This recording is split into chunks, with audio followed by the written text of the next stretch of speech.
Burb.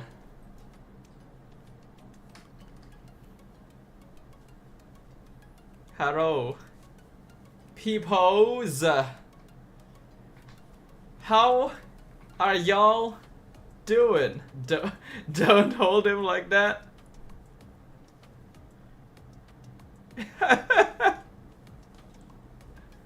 It's okay. He doesn't do very much, you know. Man's been through worse. Boy's been through much worse.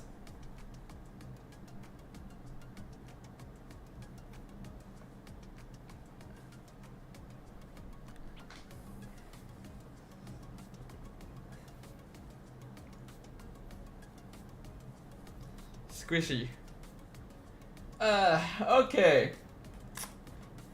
Hello, people. How y'all doing? Welcome to the stream today. It's been a little while since the last time we were live because, as you all know, I was not around last week, right? I was out of the state last week, in fact. Therefore, I couldn't stream even if I wanted to.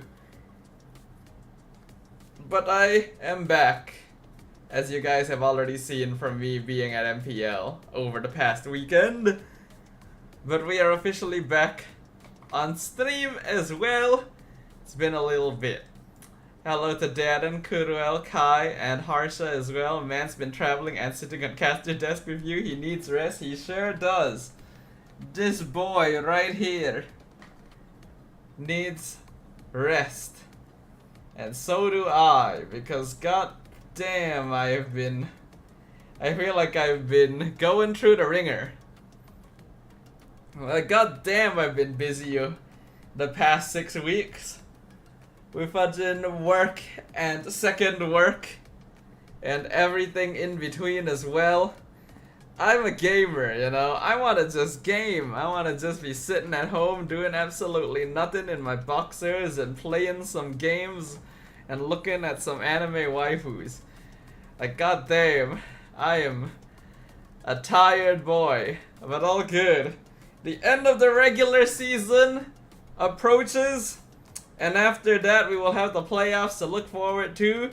And you guys now officially know where the playoffs venue is going to be as well, right?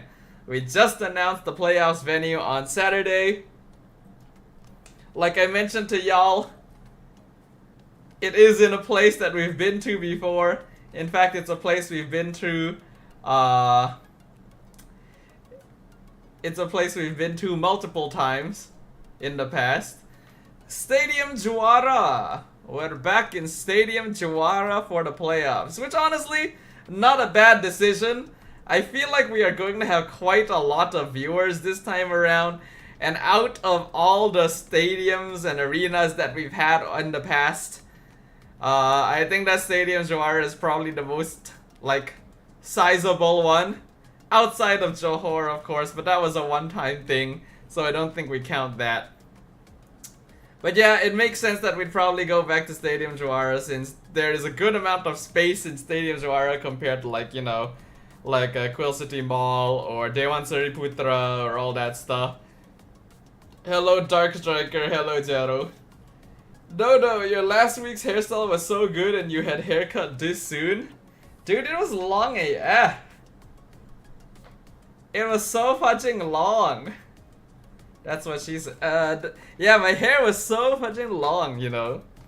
I needed to cut it. It was like, I don't really think my hairstyle last week was even that particularly good. It's just, you know, the hairstylist doing whatever they can with what I've got. It was falling over my face because it was so heavy.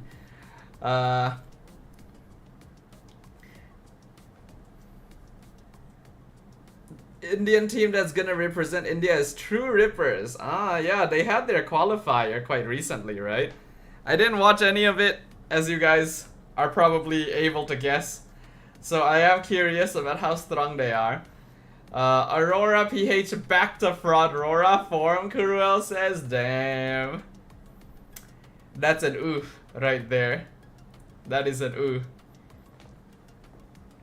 But you know, maybe what it takes is for them to go to international to regain their true Aurora form. Or you know, maybe they won't even make it this time if they're in fraud Aurora form. Who knows?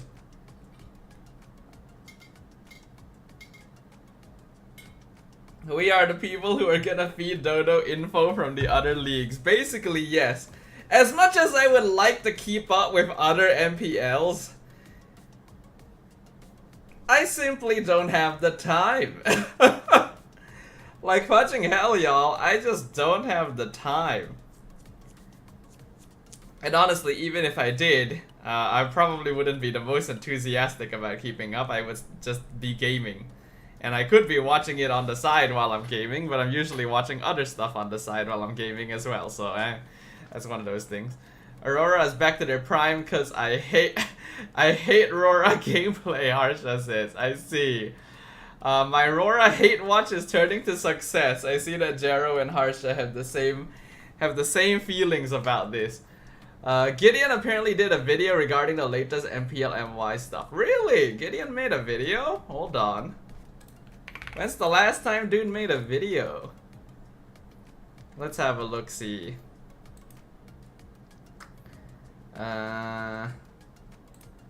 Let's see.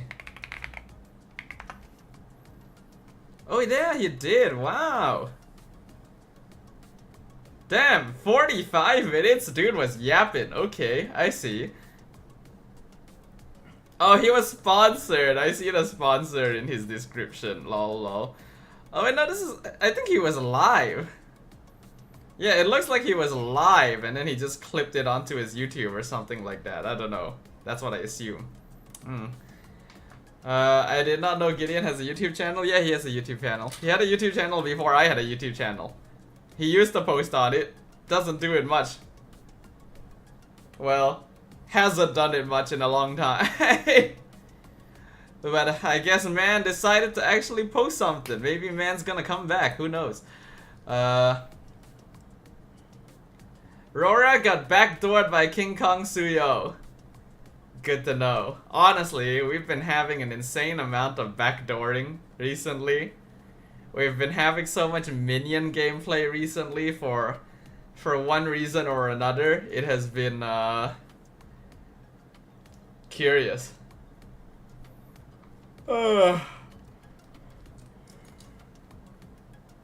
Dodo was ranking up with Poji and Husky. I mean, I played a couple games, you know, when we were just chilling before MPL started.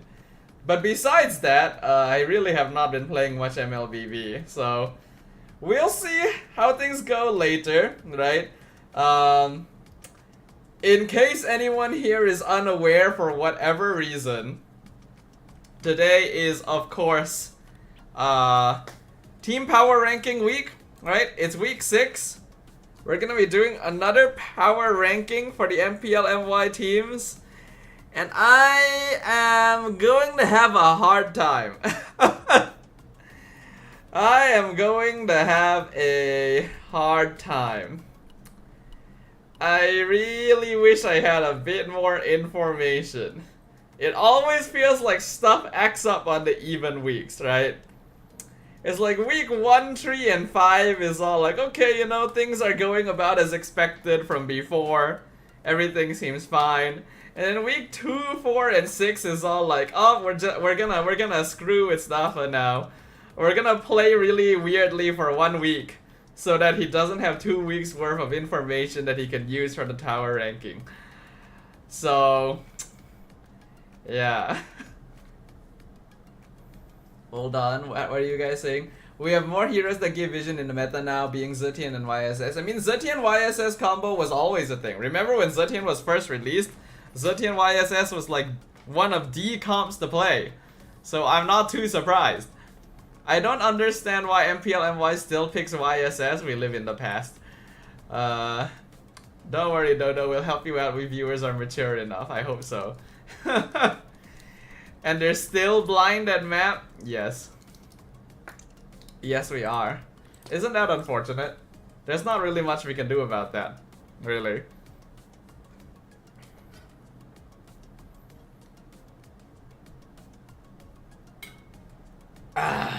Water is good. Okay, Irritel is a threat and Paramis is considered. Irritel is only being played by Chiku.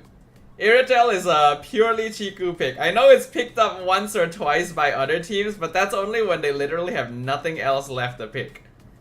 Right? Irritel is primarily a Chiku pick. And Paramis is primarily a glue counter. He will not be played outside of being a glue counter. And it's largely because Paramis exists that glue hasn't been as high priority. You'll usually see him picked later in the draft because Paramis is still a possibility. People only lock in glue now if they know for sure that Paramis cannot be picked. Remember during M7, Zetian has the lowest win rate, she was the worst hero? I mean, the buff that they gave Zetian a few patches ago was really, really good. After that, she was always a solid pick. I think that honestly, Zetian is in a very good place right now. They don't really need to adjust anything about her, if you ask me. I think that Zetian's perfectly fine. Like, she's actually in a very balanced state in the meta right now, which is great. Other heroes need to be buffed. I countered chip comps with Paramis. I mean, that works as well, but not in MPL, I think. In ranked, yes, Paramis versus chip definitely can work, but otherwise, yeah. Actually, Zetian's one of the best mid-prio mages. Yeah, but she's not like OP. She is very strong, but I don't think she's OP, and I think that's a good place to be in personally. Ooh, excuse me.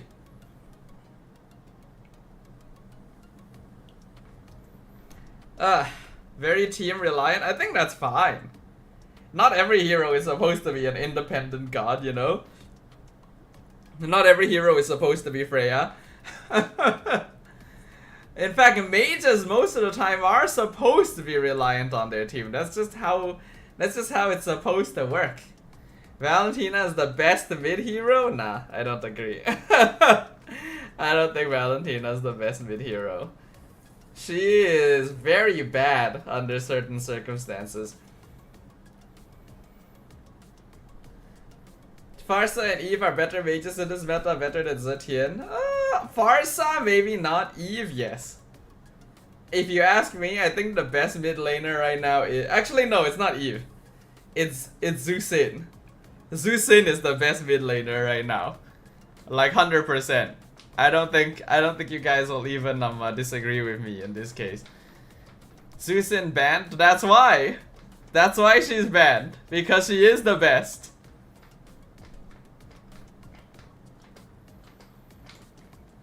Valen can be flexed, yes, but it's not going to be like you're not gonna pick Valentina every game. Alright? Valentina is good in certain circumstances, bad in other circumstances. Zusin is just good everywhere. I also think that Eve is almost good everywhere. That's why. That's my general comparison. Valentina does cupcake damage, she's not even a mage. I mean, I'm glad that they buffed her level 1, so now like her level 1 wave clear and trading is quite good, you know, level 1, level 2. But she's always had the issue of not being particularly strong as the game goes on, unless, like, you know, you have the right, like, conditions being met. And I think that's fine, honestly. I do think that that is fine. But yeah, okay, how do we wanna start this off? It feels like it feels like there's like things I should be doing that I haven't been doing. I got a couple of things. There's a couple of things that I need to be recording for MPL actually. I need to be recording like some unboxing stuff because they gave us some free stuff. We got like a gift pack from TNT Co. For those of you who are not MY. That would be the company that's doing the MPL t-shirts. We all got like gift bags from TNT Co, which included like a t-shirt among some other small things. And I'm supposed to record a video unboxing that and everything. And I have not done that. I'm supposed to do I'm supposed to post a video of me opening these fudging MPL cards as well. You see these cards? These are, again, for those of you who are not in MY, we've been giving out these cards of the players to viewers recently, and you know all the casters got that as well. And I'm supposed to open that, and I have not done that. I'm procrastinating like crazy. Dodo, the title is a nightmare. The new game mode, is it? I don't even know what it's about. And then besides that as well, like I wanted to post some stuff from my trip to Johor, and I have not done that. I'm supposed to do that as well. That one is more of a me thing, not really a supposed to do thing. It's just something that I said I would do, and for some reason I have not. I don't know. I don't know what I'm doing. Maybe I'm too like gaming pilled as well. It's just like I'm doing so much work that the moment that I'm not working, I want to game. You know that kind of situation? Where it's like, because nowadays I technically have less time to game because of all the work that I have to do. Any time that I'm not working, I want to be gaming. And because of that, I'm just not doing anything else. Right? I haven't been making any sort of content at all, man. And I kind of expected that to be the case, considering how busy things were going to be. But you would think that unboxing stuff, posting some photos should not take very long, and yet... Yeah. Hello, Nut. Welcome, welcome. How you doing? Welcome to the gaming empire. Yeah, no game, no life. Yeah, basically. I am basically no game, no life. I would also like to go to the mountain every non-work hour. You like hiking, Nut? You shared some pretty good views. I do have like some pictures and videos of like when I was in Johor. Not that many this time around because I didn't bother to like vlog or anything like that because it's a very short trip and I'm mainly working. So it's not like I'm going out to do anything. Mostly I just have like pictures of the hotel, which was pretty nice. I think the hotel was pretty nice. Me on the beach. The hotel was actually by the beach side over there as well, so I could just walk out to the beach, which was very nice. I didn't realize it was that close to the beach. I didn't realize it had a pool. If I had known that we were staying in a hotel with a pool and a beach, I would have brought like my swim trunks or something, but I did not. Though technically, I don't think I would have had time to do so anyway, since I was mostly working over there as well. So, yeah. You peoples eating mangoes this summer? What? That's a very specific question, Harsha. Why would you ask that specifically? I don't like hiking, Darren says. Me too. I'm not an outdoors person. If I go outdoors, I like beach. Beach is nice, you know, it's chill. Cruel loves mangoes, I see. I actually don't. I'm not a big fan of mangoes. I can eat them, but I would rather not eat them. So anyone who likes mangoes will probably be a little sad to hear that, a little upset to hear that. Summer season is mango season, isn't it? I don't know. I'm not really the person to ask because like I just mentioned, I don't really eat mangoes. So I probably have no idea.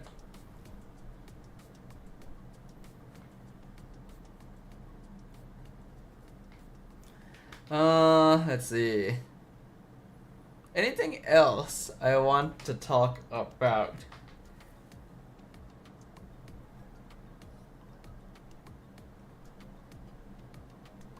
You know, so it's kind of a different experience when you're riding in a fast car, by the way.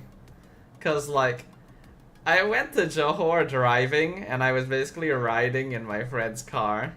He was driving. He has a fancy car, like one of those like expensive branded ones. So they actually go zoom. And man was driving zoom. Holy shit. Man was driving like I drive in GTA, you know, weaving in and out between cars and everything and going real fast on the highway. And I was just like, holy fudging hell. I am terrified.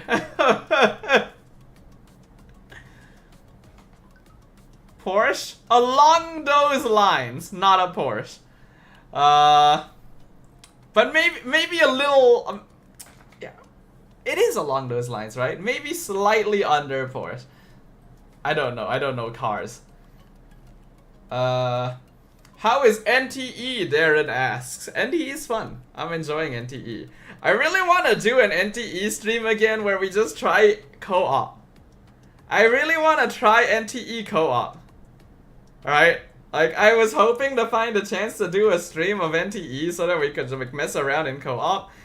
But as you guys know, I was literally not available the entirety of last week. So... yeah. You should try go-karting. I have been invited. But I've never actually tried go-karting. I've done Mario Karting.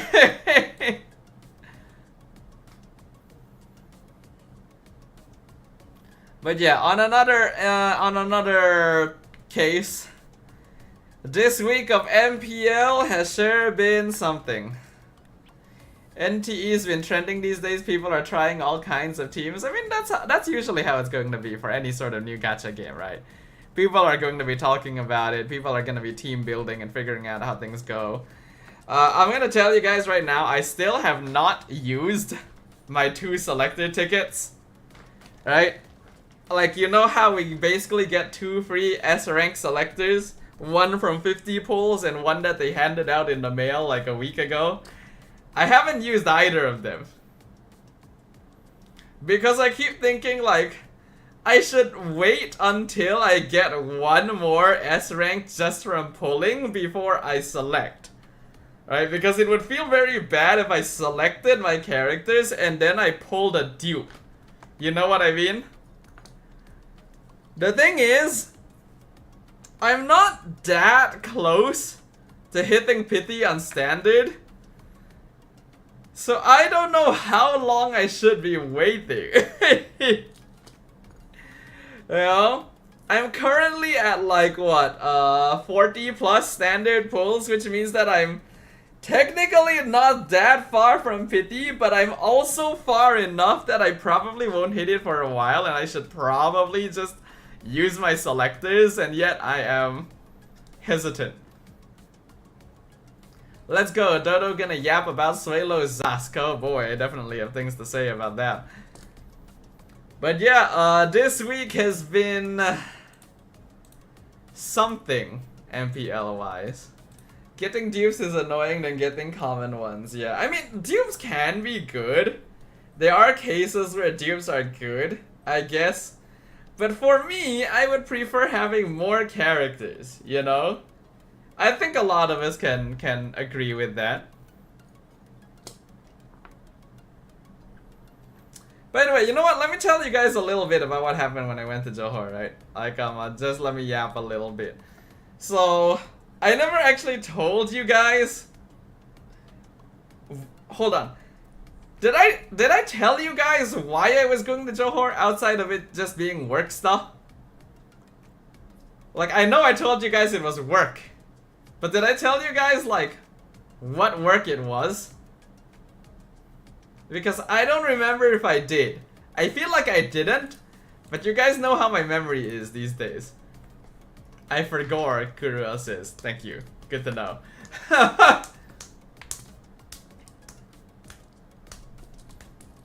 I have not. Okay. Hello, Diamond. Welcome to the stream. Okay,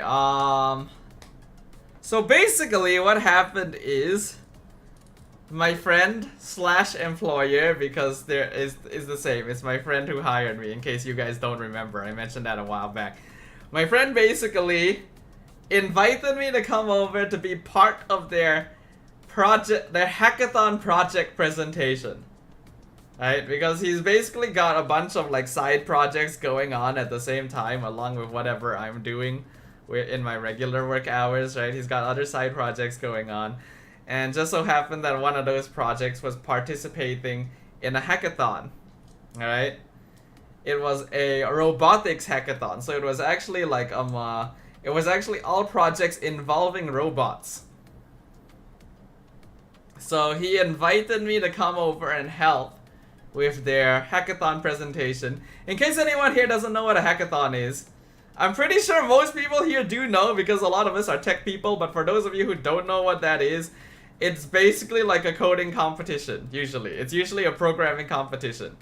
It's like there's a certain time limit, like a couple days or a couple hours, where people all come together and try to make something, and then they present it, and then there's winners and stuff.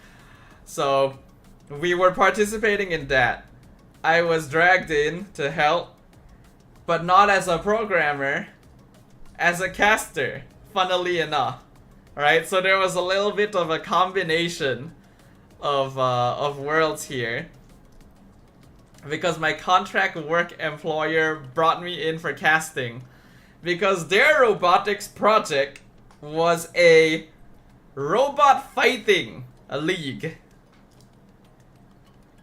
Like, I'm not even kidding, straight up, like robot boxing, basically. Robot combat, robot MMA kind of situation.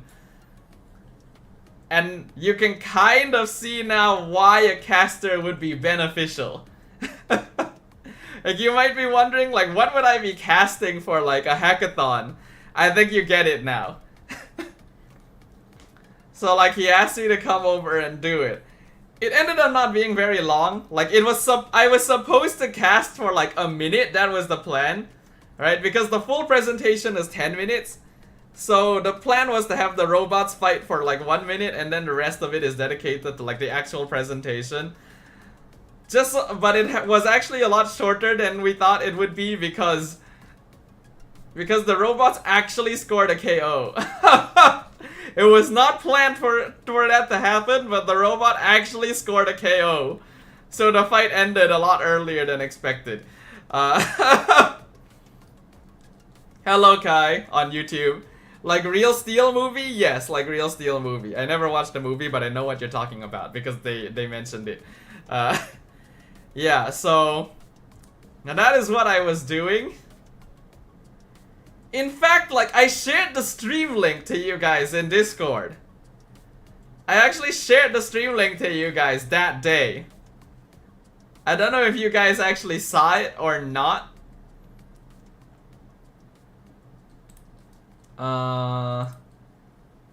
Can I find it? Yeah, hold on, I can find it. And I could just pull it up for you real quick. The audio is not very good because it wasn't like a proper stream or anything like that. It was just kinda something happening. But I'll just like show you guys real quick about what was happening. Yeah,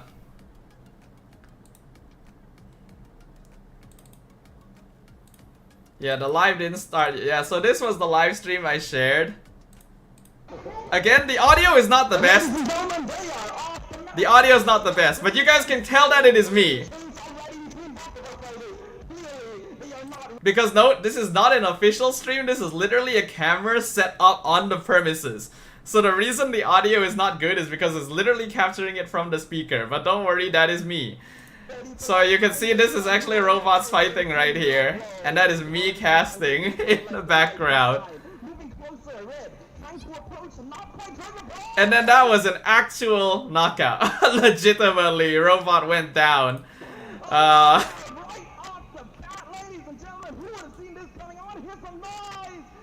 Yeah, so that was me. So we did that. Funny enough, right? We actually... So when we did this, we were under the impression that we wouldn't get anywhere close to winning.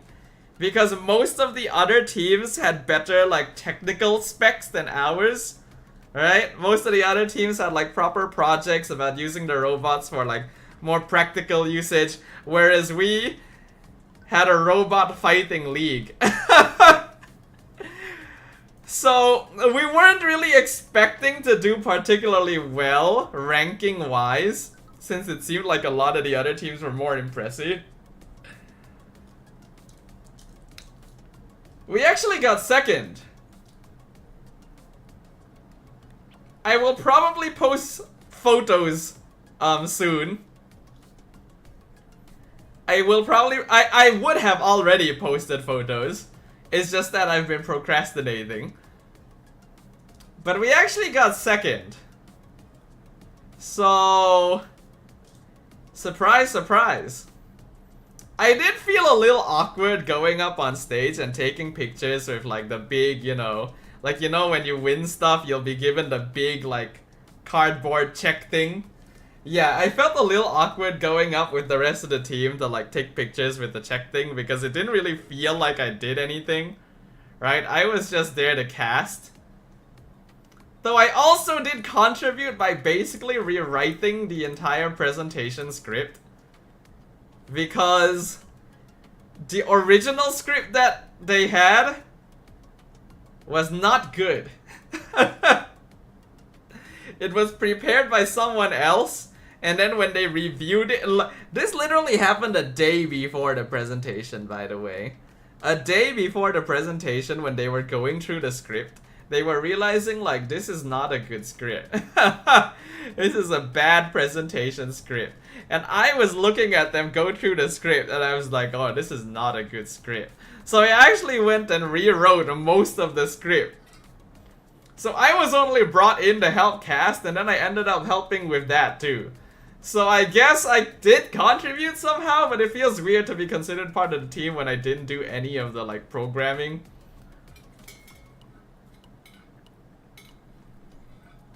So who knows? But hey, we did get second place, so that's pretty cool. Getting second is not bad considering all MPL MY teams are fighting for that place, yeah. Like, we were expecting to at best maybe be third. We thought that at best we could maybe hope to be third place. Turns out we could do better. Hey, you did the most important part. Presentation is key. Honestly, I think so. Cause dude, the original script was not good. Like, really, really not good. So like, I basically rewrote it to be more personable. Okay, I'll tell you guys right now. Original script quite likely was AI generated. And I don't nowadays, considering how much I use that for work, I don't consider AI generation necessarily a bad thing. There are definitely use cases for it, but in this case it was quite clear that it was all AI generated without proper proofreading or like any sort of thought process about like, how good will this sound? So I was looking at it and I was like, no, this is not good. Especially like, I'll tell you now, quite a good number of people there is probably using AI generation. Again, I use AI a lot in my work nowadays as well, so I really see the value of it. But you gotta know how to use it. And let me tell you, man, anyone reading that script could tell that it was not written by a person. And I was like, yeah, no, we can't, this will not fly. This is literally a robotics presentation. I don't think they'll care too much about you using AI as long as you use it correctly, and this is not using it correctly. It is very clear that this was written by AI. And it's so, like, you can see just from the way that stuff is written there that it was not good. So I had to rewrite it. I had to rewrite it to be like, okay, what are the points? How do we make this sound more personable? I'm gonna slot in some puns, you know, about punching or kicking. Oh, because we're a robot combat league, we gotta have some of that. Oh, we gotta inject a bit more fun. We gotta address the audience, the fans, and everything. And I think it came out much better.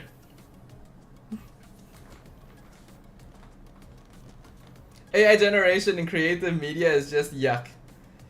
Yeah. Again, nowadays, I feel like there are use cases for it, but you gotta know how to use it. And yeah, it's one of those things. What if we rewrite this? Yeah, maybe. Maybe. But yeah, so we got second place. That was pretty cool. And you know, it was nice to be staying in a hotel. Hotel breakfast is always good as well. But yeah, that was my last week. That was my last week. Dodo, could you inspect this tier list? What tier list is that? Whose tier list is that? Yeah, hold on. MLBB regions pre-MSC. Oh my god, they actually separated SRG. That's crazy. They separated SRG. That's crazy. I see what you mean. Come on, man. We're not mid. I would have died to have someone like you in my final group project presentation. Dude, even in uni, I was always the dedicated presentation person. There's a reason why I'm a caster now. Oh. I've told you guys this many times before. I was always the dedicated presentation person when it came to uni. And it wasn't because people shoved it on me. It was because I wanted to do it. I've always enjoyed it. Well, not always. I only kind of found out I enjoyed it towards the tail end of high school. But yeah, in uni, I always volunteered to be the presentation guy because I always looked at other people doing presentations and I was like, I could do this better. In our uni, we don't have scripts for presentation. We decide who will talk at start, middle, and that's it. I mean, you do still need points. You do still need to, like, at least, like, decide who's talking about what. Before the ban, I think it's fair since they're untouchable. Now that Cram is suspended, the other teams have a chance. Honestly, yes. And that makes it difficult to rank, because before this, SRG was always like a get out of jail free card for me. Just put SRG at the top of the ranking, and I'm done. I don't know if I can do that this time, or at least without some thought being put into it at least. But yeah, anyways, I've been yapping for a bit. I think it's about time for us to actually do the ranking, right? I think it's time for us to actually do some tier listing. So this was our week 4 team power ranking, right? This was my ranking during week 4 of MPL MY. Some things have changed, some things have not.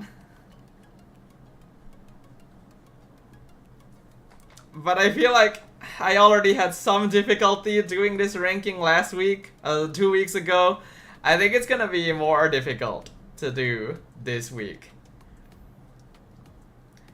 But uni can only play EXPs that are very active or those that do sets. I don't think that's too unusual, actually. For me, EXP laners have always been more of the aggro type or the sandbag type. There's actually not a lot of players that are capable of executing both well. It's actually kind of difficult to find people that can do both setup, aggro, and utility sandbag effectively. So I don't really mind uni not being good at sandbag. Not to mention that we've only seen him play sandbag like what, once or twice, like Uranus, and that's it. And a lot of people will say that Uranus is like not hard to play. I agree, Uranus is not hard to play, but he is difficult to master. For an EXP laner, especially for a non-EXP laner, mastering heroes like Uranus and Esme, who are like very easy conceptually to play, is not that simple. You actually really need to know like the limits of the hero, and that comes with a lot of experience and limit testing that you just won't have with the amount of time that uni has played. It actually is easier to play here, set up heroes in that case, you know, like Terizla for example, not hard to play. You drop the penalty zone, you're usually tanky enough to survive most things, you're slow anyway, so it doesn't really matter, you're micro and stuff. But stuff like Uranus, Esme, you know, compared to like say Gatot or Hylos, if you're playing EXP Gatot or Hylos, that's also quite simple because they're just naturally tanky. But Uranus Esme needs you to dance in and out of the teamfight correctly and know exactly how much damage you are able to survive. And that's actually not that simple. Uranus, Mirko's newest most hated hero. Mirko 2 has been Gideon's most hated hero for so long. Gideon has hated Uranus for years.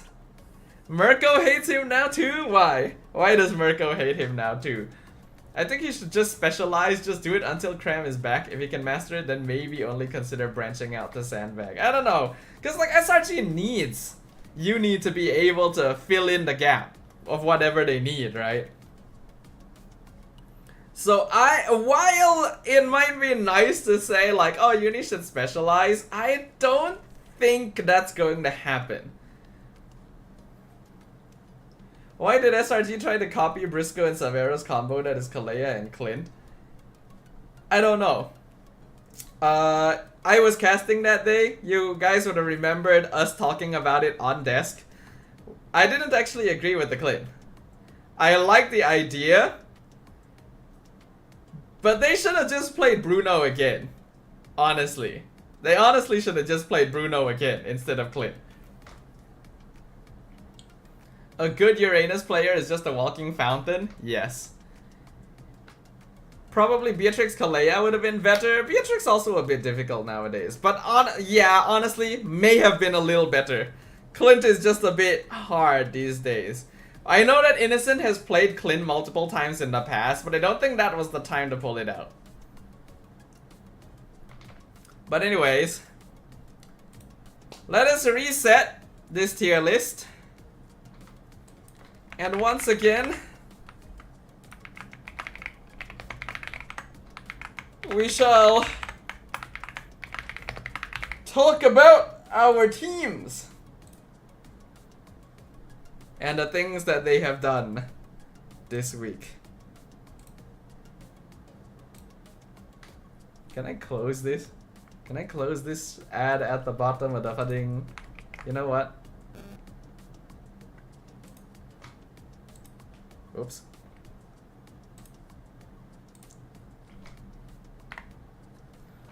Okay.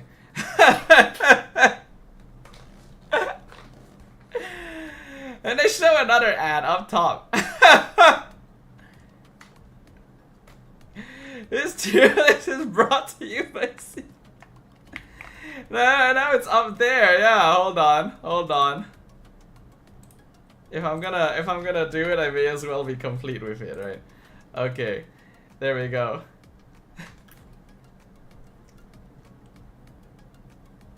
SRG forced Kufra and Hilda on Yunes and M7. Why Arcadia's draft seems sus sometimes?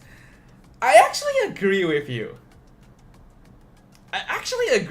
Harsha.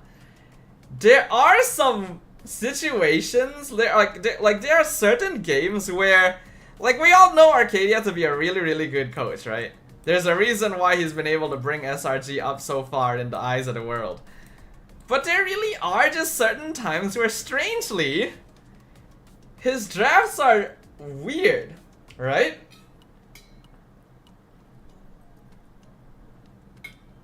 And if it happens just like once or twice, then sure, maybe he's having a bad day, but there are just times when Coach Ark's drafting is funny.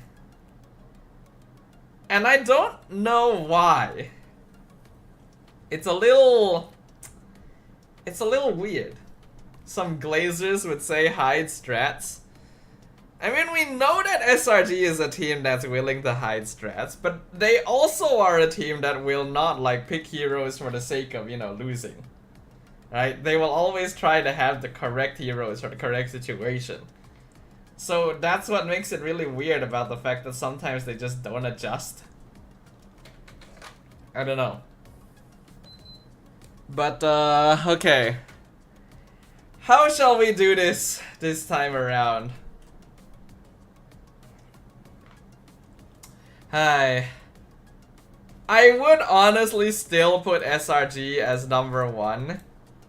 And I would feel a lot better about it if not for this. Wait, no.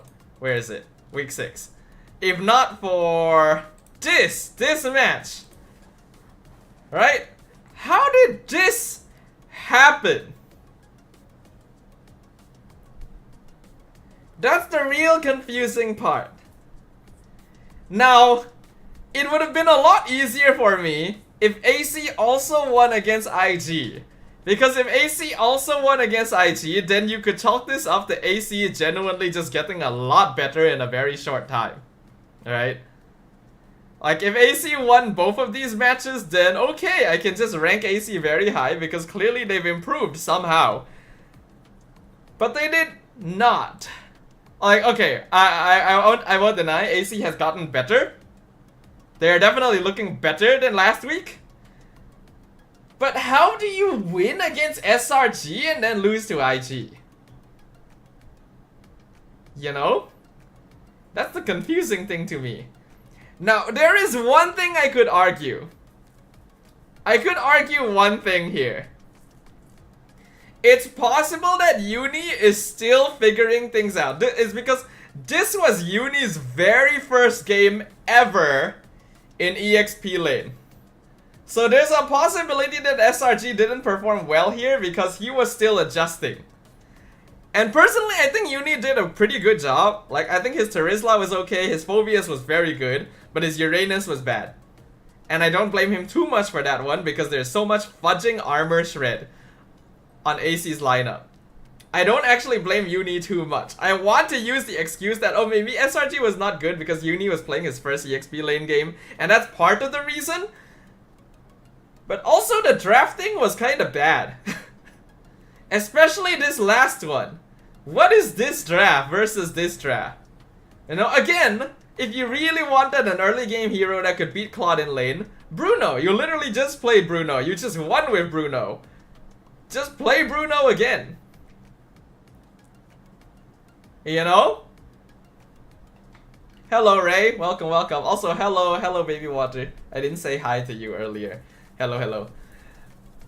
They only had scrims and no stage experience for Uni on EXP. It wasn't just Uni first time on XP. I think his first was strong. Oh yeah, Stormy is shot calling, right? You guys mentioned that.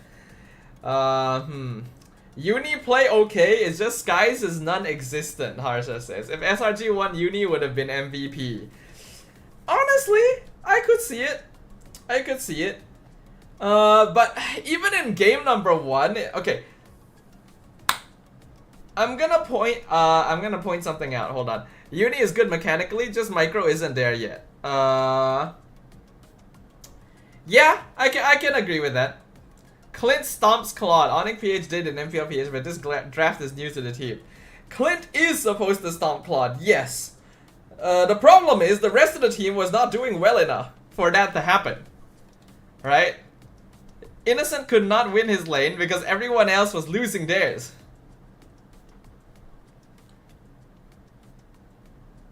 So, I will now point out some things, right?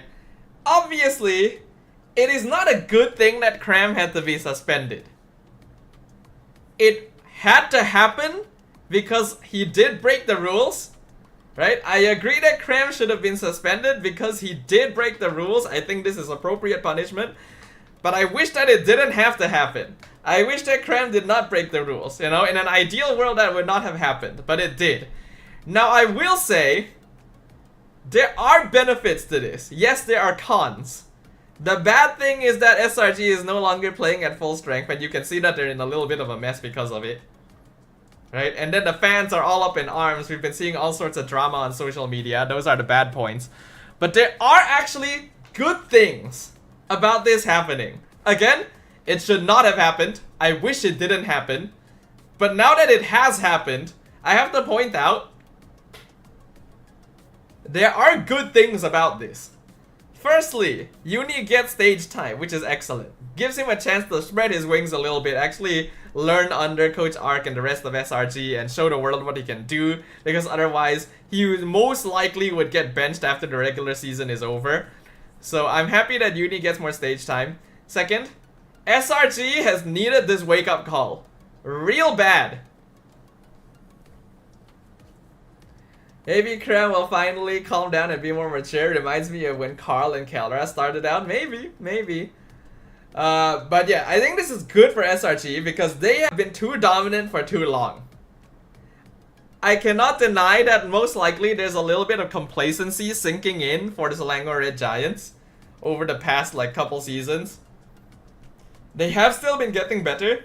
It's clear from the fact that they're still performing internationally that they are still one of our best teams, but it's clear that they have been getting a little bit complacent. Right? I do think our mid trio as well has been getting complacent. I think there are too many games where the game plan is let Innocent get fed. I feel like SRG has become too comfortable with the idea of drafting a lineup where the singular goal is let Innocent get fed and carry late game. Because we all know he can do it. Even now, Innocent is a god. Like this game 1, he nearly turned the game around on his own. But I think that SRG has become a bit reliant on that. And Cram as well. Alright, I do think that SRG, our imports, like their import side laners are really, really good. Innocent and Cram are really fudging good at the game, dude. Like insanely good at the game. To the extent where our local mid trio can actually like relegate a bit more responsibility to them than usual. Right? Even in cases where Skies doesn't perform or Stormy doesn't perform, right? I won't say Yums because Yums almost always performs. But in cases where Skies or Stormy doesn't perform, SRG still wins because Cram and Innocent were so good. Especially Innocent. So I think SRG got a little bit too used to just like giving Innocent heroes that can carry the game and then letting him do it. Now don't get me wrong, this wouldn't work for any other team, alright? If your mid trio is not at least good enough to consistently pull this off, this doesn't work either. Look at what happened with like Team Ray in the first couple of weeks, right? Lolil is one of our best, and even he couldn't carry the team when they were playing like shit. So SRG is still one of our best teams, for sure. But I do think that they had been getting complacent, and now that they have to make a big shift because a core component of the lineup they've been playing for 2 years is missing, I think finally they're getting that wake-up call again. They're getting the like feeling of like, okay, we actually have to work hard to make sure we win games. And I can only see that as being a good thing. Maybe their KDA, you know, their scores are gonna suffer for this, but I think that it is going to end up being more beneficial to SRG in the long term to like have this happen now, right? To let them realize like, okay, maybe we have been too reliant on Cram, on Innocent to like win games for us and stuff. Yums as well, right? It's time to work on what needs working on and actually fix themselves to perform better internationally. And I hope that is what happens. So this is actually a good definition of what the team is known for. TLPH is known for their mid-trio, SRG is known for their sides. The thing is, SRG is known for our mid-trio as well. We love our SRG mid-trio. We have a great SRG mid-trio. But no one can deny that the most consistent performers on SRG are Innocent and Cram. And Yums. Right? Stormy and Skies can have really strong moments, but they can also have not so strong moments. In comparison, there is almost no game in which Innocent, Cram, or Yums performs badly. So I hope that this is a good wake-up call for SRG and to the rest of like the MPL MY community as well. Not to mention, it may end up being good for other teams as well. Because any team or any player who used to think like, oh, SRG is too strong, we can't beat them. Now at the very least, after seeing what happened with like AC and BTRM, you know, even if it's not the main lineup, at least can get a little bit of energy or momentum, or they can learn from what happened to, you know, give SRG a run for their money. Don't know, I don't know about SRG's chances in MSC. I'm gonna be honest, neither do I. Right? The fact, like, I think a lot of us thought that even without Cram around, SRG was going to be like the strongest team, like dominant no matter what. You know, maybe have a little bit of issue while Uni is still trying to synergize with the team, but otherwise everyone else should be strong enough to still win games, no problem. And then it turns out they have a lot more difficulty than we expected. Alright? So that is actually quite concerning.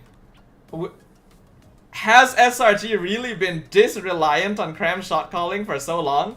You know, it's not impossible. But again, I am glad that at least it has happened now, and they can figure it out. And they can find out what is going on. You know? Remember, before this season started, a lot of us were wondering if Innocent and Cram would even stay in MPL MY. Right? Imagine if they didn't. Imagine if the rumors were true and Innocent and Cram went back to PH. It would be even worse. So in this case, I think it really is the best case where one important member of SRG is missing and suddenly we realize like, oh, there's a lot that this team needs fixing, and they themselves can realize that too.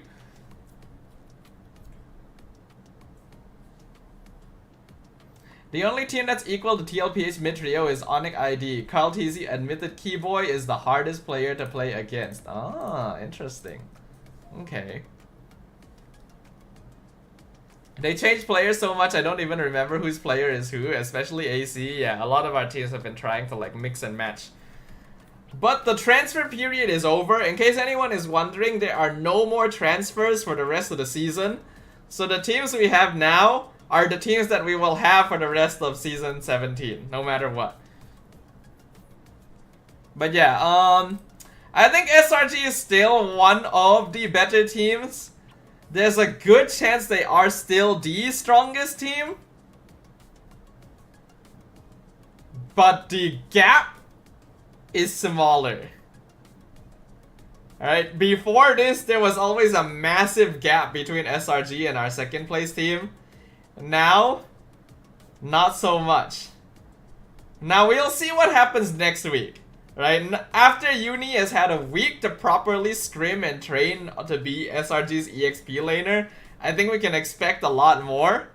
But for now, based on my ranking of week 6, SRG is only the strongest team in the league by a small margin. And there are certainly some things we need to discuss.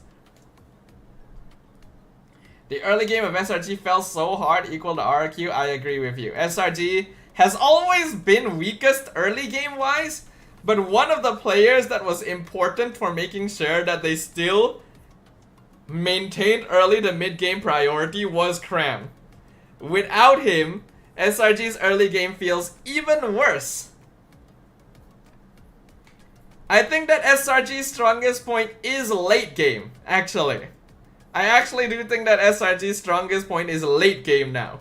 Not early, like we always knew their early game was not so good, but their mid and late game was always very strong. Now I think that late game is where they're strong. Mid game is just, you know, okay.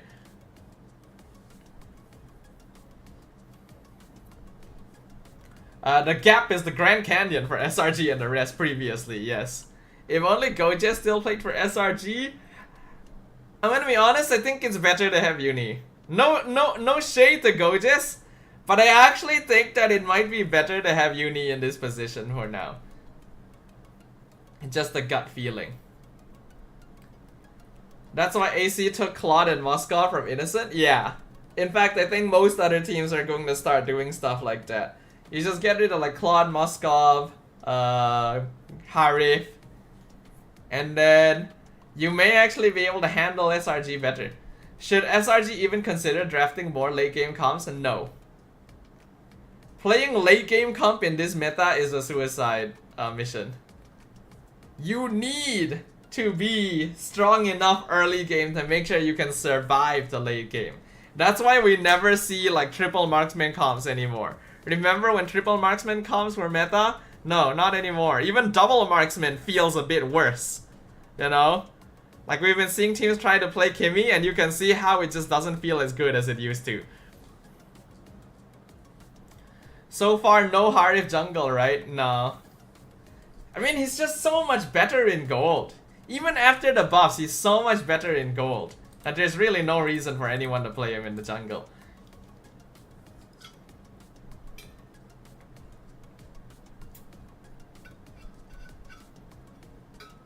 Okay. Let's go down the list once again. Let's talk about AC, the team that actually did beat SRG, but then went ahead and got their asses handed to them by IG anyway. I don't know how I'm supposed to interpret that. I don't know how I'm supposed to interpret that. How am I supposed to place AC when they beat SRG and then lose to IG? Even faster. Now, IG is one of the better early game teams in the league. Best early game teams in the league right now: IG, Vamos, Ray. 100%. In fact, I think Vamos is the best early game team. So it makes sense that IG might beat AC, because if you look at the timers as well, both of them were very fast games. So it's possible that AC is more of a mid-game team that just didn't actually get to hit their spike. You'll notice that most of their wins against SRG also went to 20 minutes, right? The one game that SRG won ended in 15. The games that AC won ended in 20 plus. So AC is still in a bit of an awkward place where they don't have a particularly strong early game. It's just that I don't even think that their mid game necessarily beats SRG. They just had better drafts. Alright, I think that AC just had better drafts. Right, because in this game 1, Marcel was a big problem for SRG. And the Farsa too, like Farsa Marcel was a big problem for SRG. And then in game 3, basically the entire team was a big problem for SRG. I wouldn't really say that AC won this because they were stronger than SRG in any particular point in time. It's just because they had better heroes. So I think I can quite safely still put AC below SRG. And if SRG had drafted better, they probably would have won. I think that's fair enough for me to say, right? My question is, do they beat SRG early?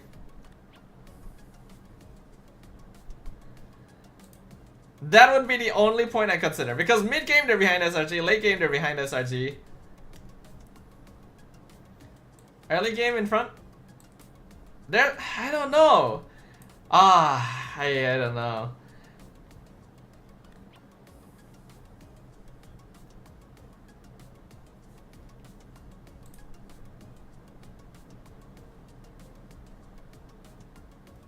AC is still like a big choking team, unfortunately. Like, again, they really require the right circumstances to actually win.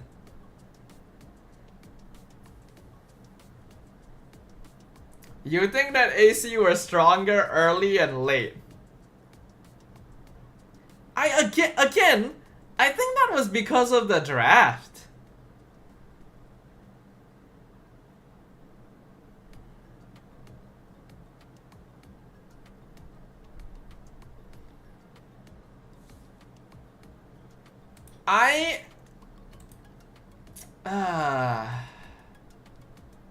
This is the tough one.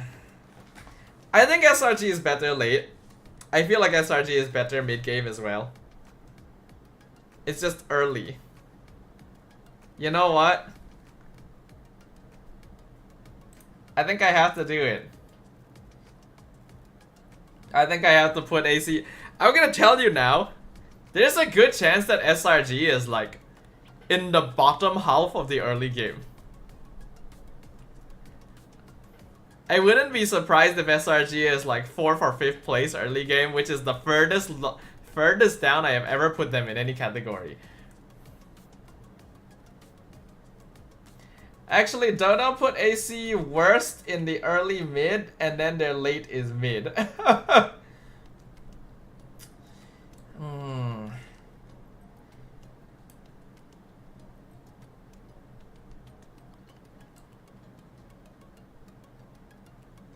AC did have good macro in the late game. I'm gonna have to leave this on the back burner a bit. I think Jero is right. I may need to evaluate more teams before I can really properly rate this situation. Because this really is the most difficult situation of the week for me. Hello Blunder, welcome to the stream. Okay, next up, BTR. We will leave it like this for now, and then I will readjust it later. BTR took a game off of SRG and won against RRQ. I would say that BTR really has improved by quite a lot. I'm really liking the improvement that I am seeing from BTR thus far, but I do think they need to be a little less reliant on Chiku. I think that in the same way that SRG is kind of reliant on Innocent, BTR is kind of reliant on Chiku, right? I think that a lot of their players are doing quite well. I really like the way that Z is playing, I'm gonna be honest. I think he's my favorite rookie this season, actually. And then like Lynch, right? Lynch was BTR's new EXP laner. I think Lynch also does a good enough job. Chibi is obviously pretty good, pretty solid, you know? He's a veteran for a reason. He's been around a long time. Chibi does a pretty okay job. And then Rasi also is okay. I'd say that BTR is a very good middle of the pack team right now. But how would I rate them in terms of different phases of the game? Like, that's tough. That's tough. Are you the caster at MPL MY? Yeah. I am. Did you not know that? The Irritel pick is just not it, if you ask me. I think it's okay. I actually, like, only BTR really knows how to execute it because, again, Chiku. But I do agree in that they oh, that scared me. Holy shit. I was not prepared to hear a notification. Thank you for the follow. What was I saying? Yeah, I think they do need to be a little less reliant on it.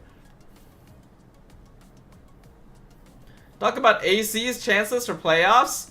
Not high. I don't think so.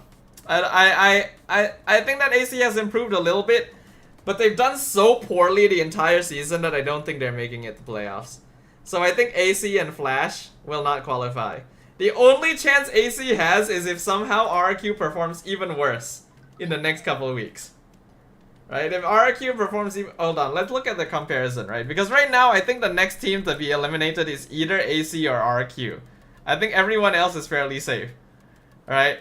So if it's AC, they're playing against BTR, Vamos, and RRQ. And then RRQ is playing against Flash, IG, Ray, and AC.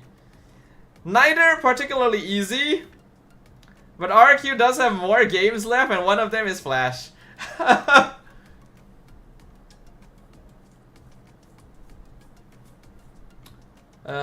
I don't know why BTRM not banning the Suyo. There's like other things that they want. What did they actually ban again?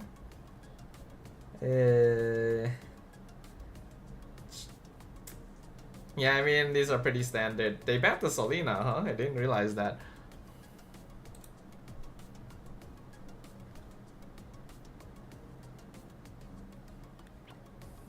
It's gonna be a very good final match of the season. You would think that, but I feel like by the time this final match happens, we already know which one of them is qualifying. As much as we would like this to be the match that determines who goes to the playoffs or not, I think by the time this match happens, we already would know just from points. Okay, where was I? BTR. Fudge, man. BTR is probably here, mid-game. I think that's fairly safe to say. I think that they're here. They're still behind SRG late game, I think, because they are. I think SRG can still do things. BTR is quite reliant on Chiku to make late game happen, but they can. There are cases where they can make late game happen.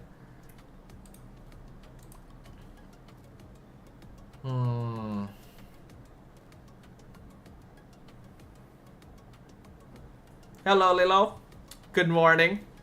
How you doing? Oh, fudge. I knew I was going to have trouble this week, man. I knew this week was going to be a rough fudging time for me.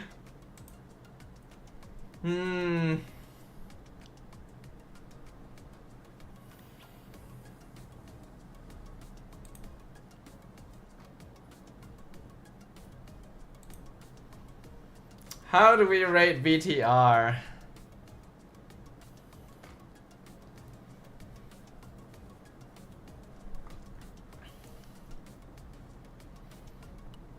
I do think that BTR is generally... You know what? I think SRG is still better than AC consistently. I think it was just a draft issue.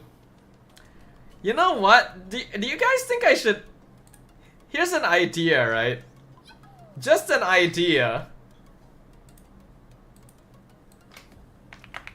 Should I do this? This is a thought that I had, like this week, of like maybe adding one more category to the tier list.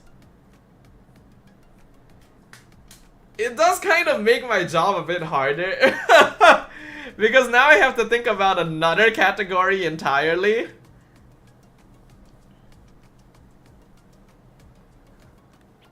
But I do think it's pretty important these days.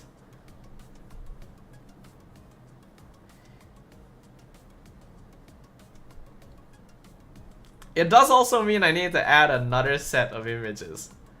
I don't know, I'll think about that for now. But what about...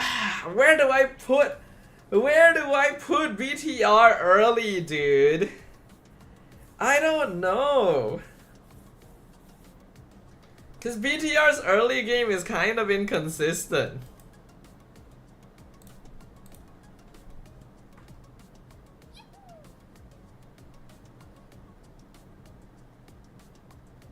BTR's early game is like weird in some senses.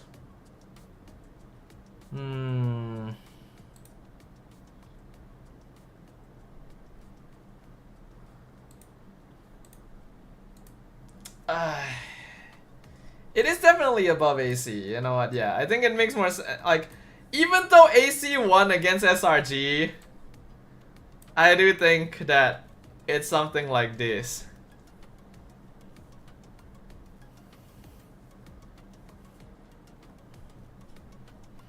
Dodo, for drafting, consider coaching staff. Think about their drafting philosophies and ideologies.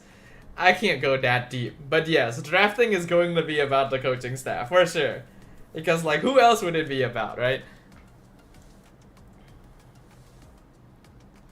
Problem is, I can't exactly go and say that AC has better drafting than SRG, right? Even though they did technically win the game because of drafting, because after that, they went and lost the draft hard to IG as well. So I don't know. Coach Adi's draft is one of the worst in MPL ID, but he drafted well that game, yeah. It feels like AC specifically drafted well for SRG and then nothing else. Flash is simple though. Still bad, sadly.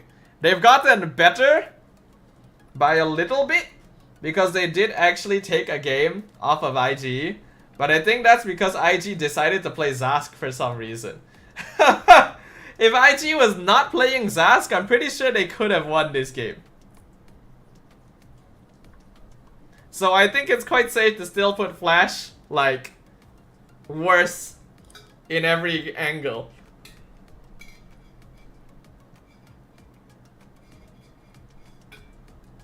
You know, it's kind of funny that I'm saying that this would be hard to rate, and I've clearly had difficulty rating it, and now I've just ended up with 4 straight columns. What the fudge? Okay, it's time to shift it up a little bit though, because I think IG is a team that has been doing pretty good outside of Suelo wanting to play Zask for some reason. I don't know why they're trying to make the Zask work, because it clearly doesn't. But if we disregard the Zask, IG has been good. Like, genuinely very solid. Definitely one of the teams with better early game compared to SRG.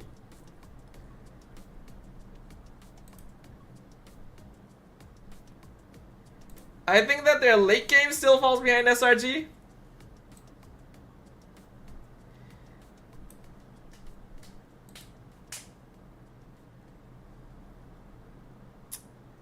Do I want to put IG's mid game ahead of SRG? Year 3 Freya Merchant. I mean, if it's open, then just pick it, you know. There's really no reason not to. I think it's unfair to call him a Freya Merchant, because teams are letting him have it. So obviously he's gonna play it. I don't know, IG is kind of weird. They beat the bottom two, you know. They beat, you are right, they beat Flash and AC. You are not wrong. I do personally think they have better early game than SRG, but you're not wrong in that they did play against the weaker teams this week. Yeah, you know what? That's a good point. This makes sense then.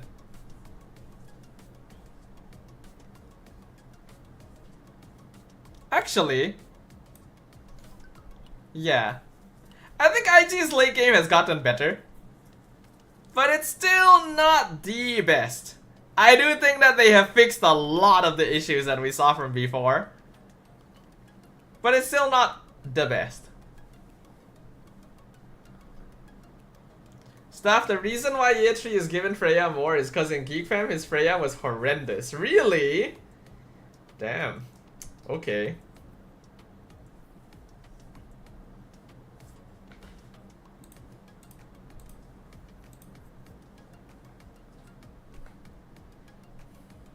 Interesting.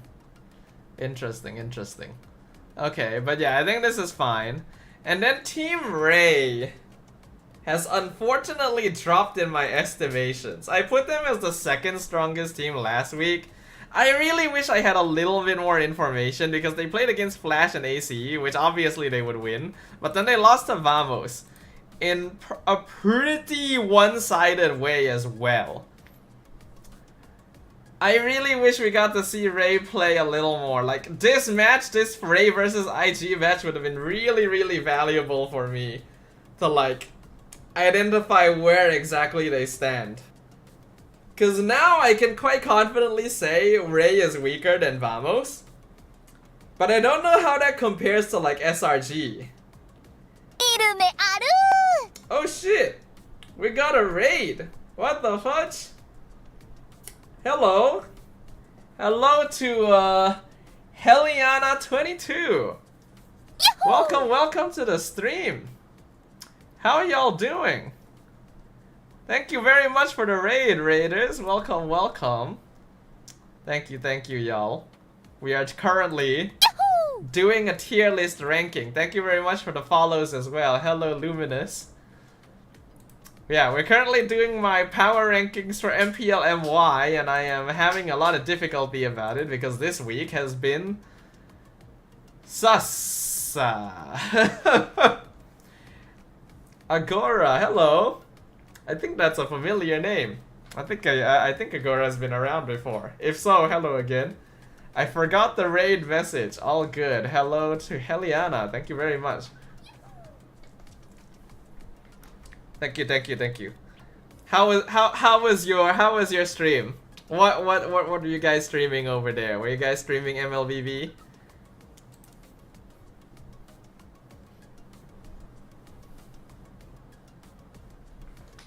Oh, Heliana knows Lilo. Well, I guess that makes sense. Lilo hops around to a lot of streams, right? As far as I remember. But yeah, hello everyone. Thank you very much for the raid today. Hopefully you guys had a good stream over there. Thanks for dropping by. Harsha says Team Ray seemed like they were testing something. Were they testing something? I don't think so. I feel like this is still a pretty normal-ish draft for Team Ray. It just felt like they genuinely didn't play as well. Maybe they didn't have information on Sapat. Maybe they were thrown off by Sapat. But yeah, it's a bit hard because I just don't have enough information about them to really rate them objectively on the scale. You were playing ML and it was chaotic. I see. Good to know. I haven't played ML in a while. Though the peeps were asking if we would play some games later today. So I will see what happens once we're done with this tier list. I'm the guy that asked, are you the guy from MPL? Ah. Okay, okay, I see. Okay, where was I? Yeah. I think Ray probably will still have better early game than SRG, but I'll put them below IG now. And then I'd say they are probably around here.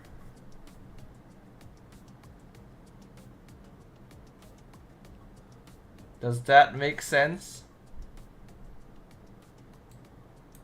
Maybe here. This might make a little more sense. I see you guys decided on a raid message.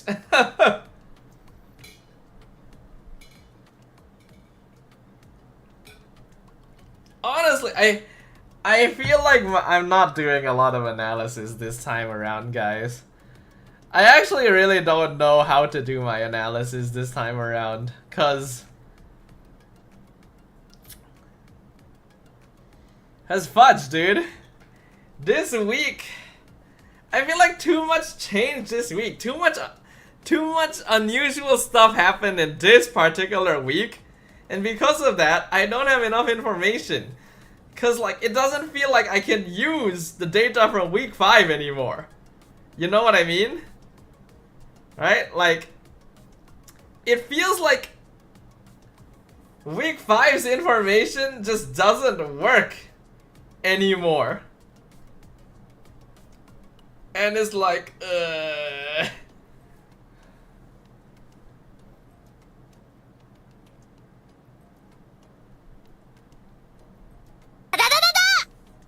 Oh, thank you very much for the bits. I really should change my bit, like, sound effect.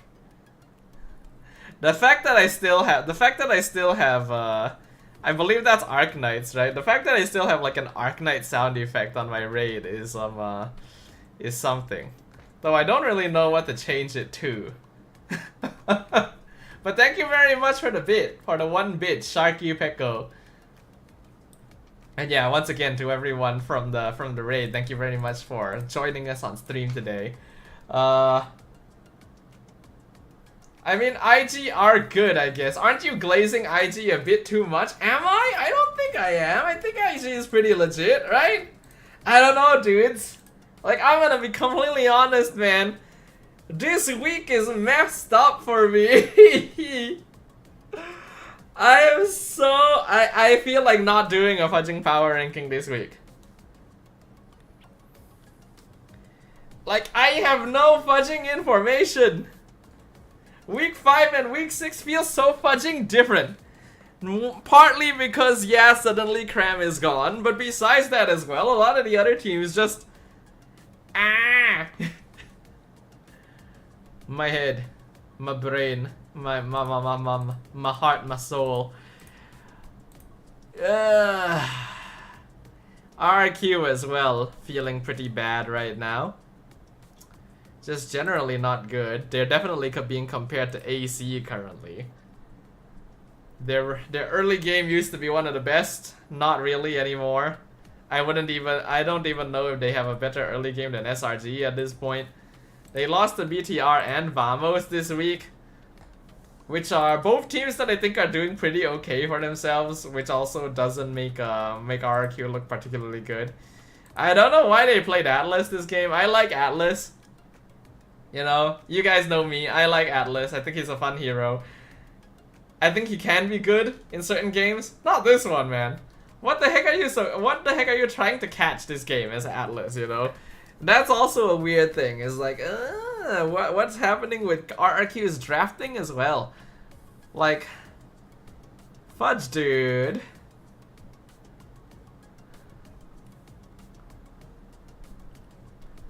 So I think you'll do rankings before playoffs mostly. I mean, after this, the next ranking is week 8, so that would be before playoffs.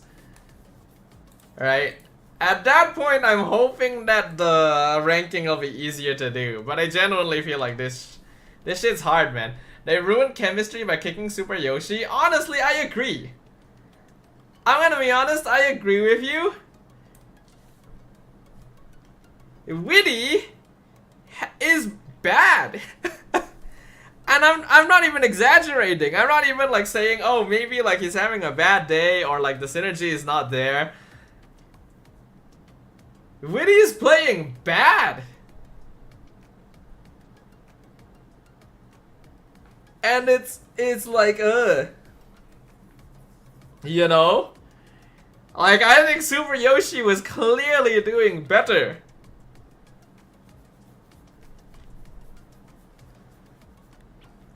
Dodo, I hyped up Witty in the offseason. Am I an idiot sandwich? I mean, who would have seen this coming, right? I hyped up Witty. You know, I rated AC very highly before the season started. Look at what that got me. I'm gonna be honest, I think RQ is weaker than AC. I genuinely think that RQ is weaker than AC right now. And the only... But I think that RQ probably still has better chances of going to the playoffs just because AC has been doing worse for longer. Like, it's just because of points. If we're going objectively by power level, I think that AC right now is stronger than RQ. But I don't know if AC can make it to playoffs because they don't have as many matches left. And yeah. Yo, Staff, do I have a chance to interview me this week? I mean, if you want to, maybe. I don't know, I guess it depends on how the games go. Whether or not there's enough time in between for stuff. I really don't feel good about publishing my power ranking this week, guys. Guys. This week of power ranking feels so shitty. Oh my lord. I'm starting to wonder if I need to compare RQ to Flash, actually. Because I genuinely think I need to compare RQ to Flash. I think I objectively need to compare RQ to Flash. Like, holy shit. Flash actually did take a game off of IG, again, because of like the surprise picks of like Nolan and Mincetar. Their early game was pretty good, this one. But then after that, IG locked in.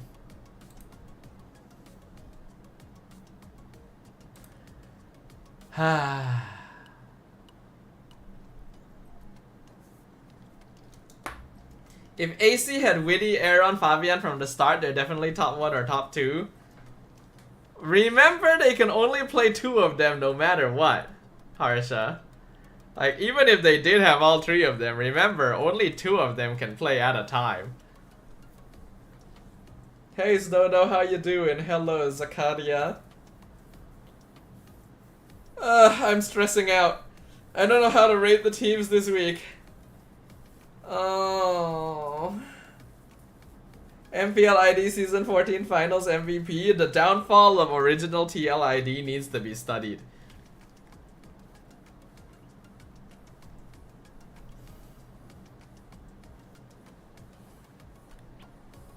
But yeah, now that Diablo is back with Flash,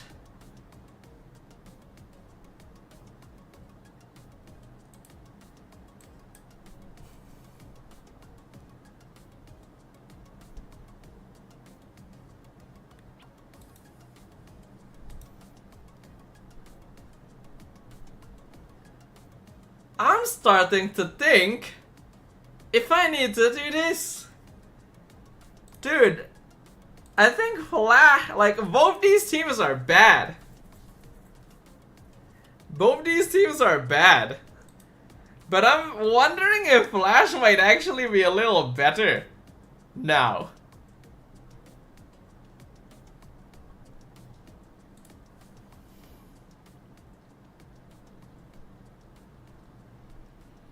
Cause I'm gonna be honest, you know what?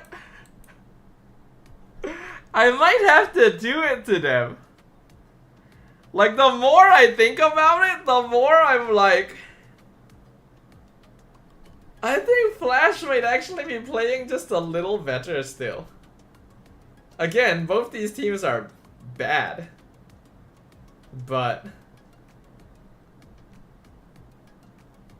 RQ might be worse. Dodo, if you do that, you can't post this.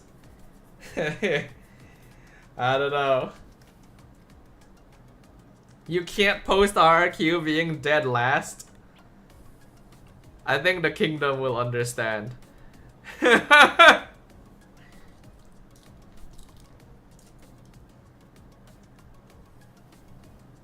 Cause like, at which aspect of the game does RQ actually feel good? You know, like, hold on. Let's review the players real quick, right? Let's compare the players. So for Flash, Diablo is still good. He just has a slightly limited hero pool. He needs to be playing like fighters. Rival does his job. Not the best, but does his job. Curtizi is either pretty good or pretty bad.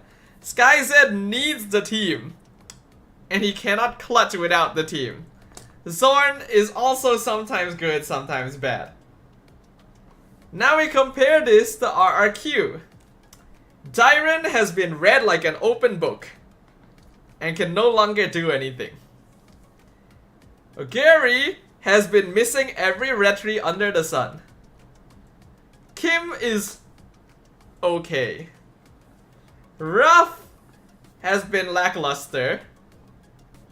Witty has done absolutely nothing.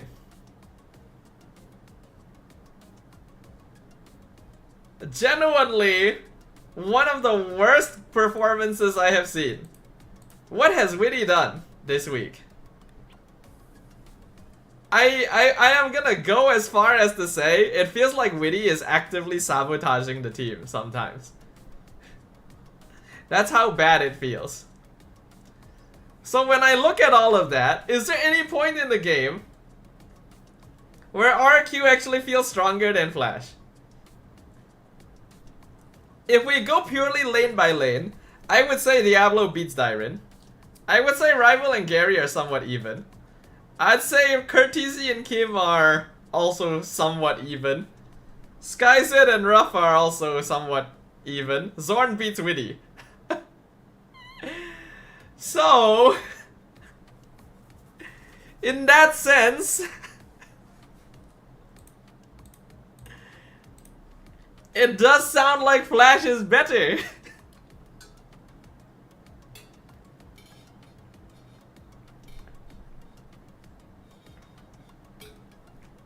Hello, Yurei.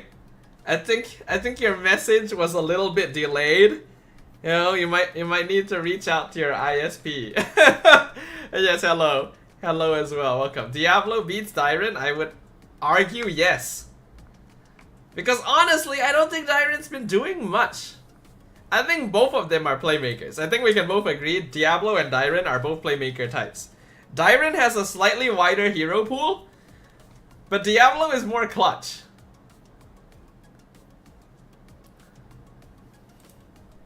I think that's fair to say, right?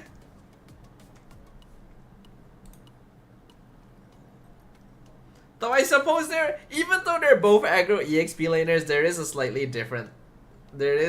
difference in playstyle. Dude, why do I have to fucking argue about the bottom two teams, man? Oh, we're effed. Some of these teams are effed, man. Oh my god, some of these teams are effed. Ugh.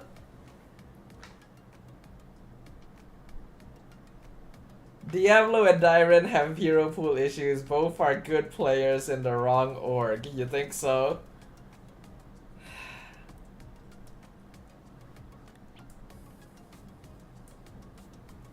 Fudge, man, I don't know.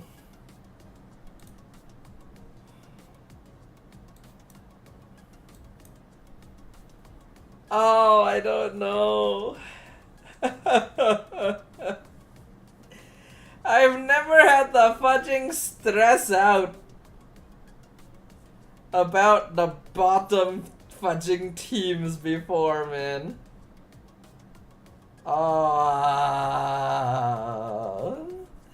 Oh, I'm having a bad time. You know, maybe RQ is done with regular season, but in playoffs they'll win against IG. It's not impossible. Anything can happen. You know? Our MPL continues to be sus AF. Regardless.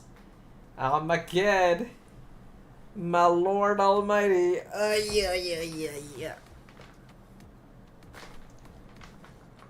I remember RQ was in second place, right? In week 2, I put RQ in second.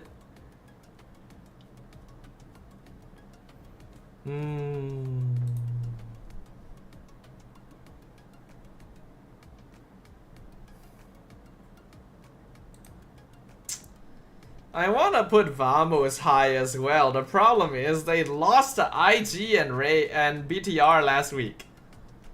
But then they beat Ray this week.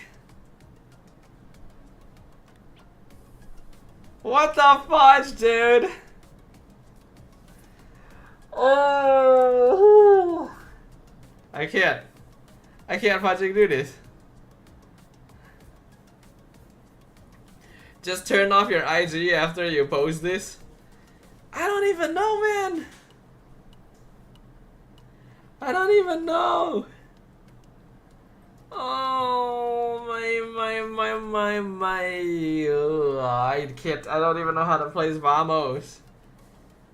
Cause like I genuinely think Vamos played really well this week. But then last week they lost to BTR. I want to actually put them really high up.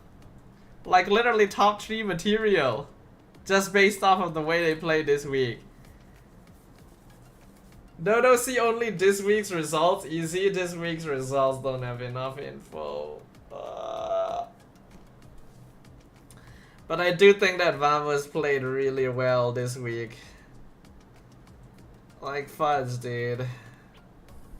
Vamos really played well this week.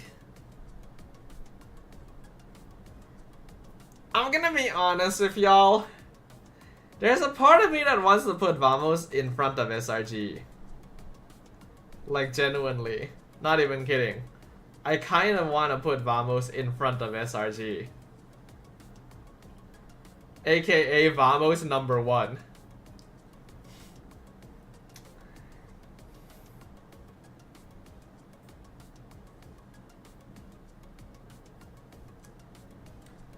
Dodo, I might make an apology form for Error 404. Didn't know he could play like that. He can. I think he just needed time.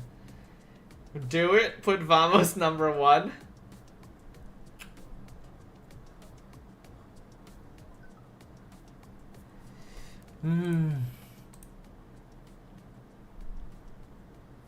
How did Vamos lose to IG previously?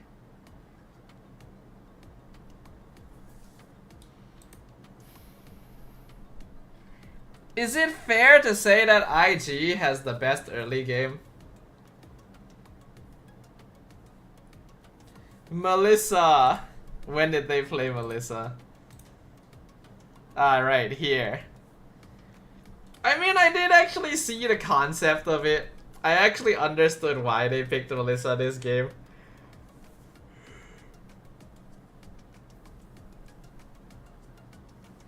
Honestly, I think Natco has been playing like a god. Not quite innocent level, but about as close as we can get.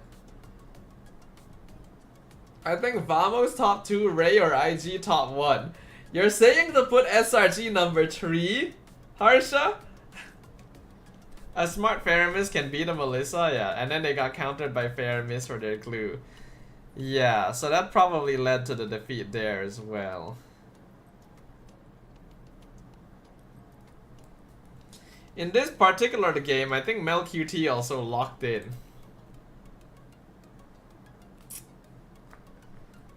Oh, this is a... F me! It's been a while since I've had this much difficulty with a fudging power ranking.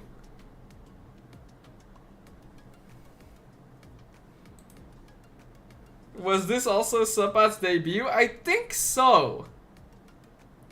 I think this was Sapat's debut, and then like a week later you can see that he got better.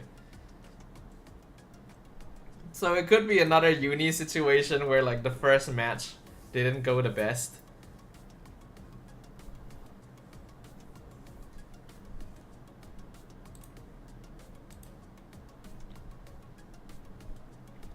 Trust in the potential, put them number 1. This is what I'm thinking.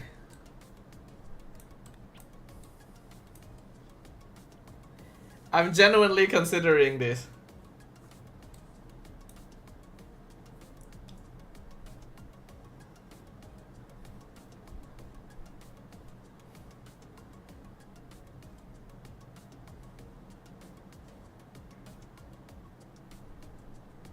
I don't think I've ever put a team in front of SRG mid-game.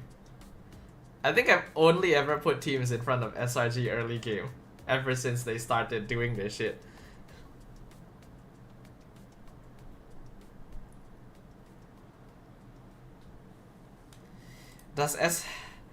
I honestly also have to think about this. Does SRG deserve to be number 2? I am gonna be honest right now. Does SRG deserve to be number 2? Cause I actually do want to do this a little bit.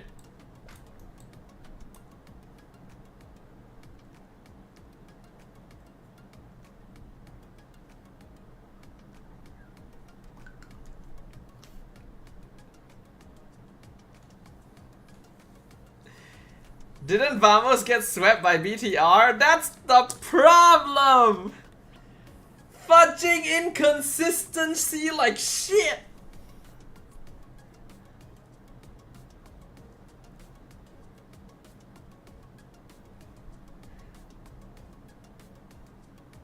They got swept by BTR. Then they swept Ray.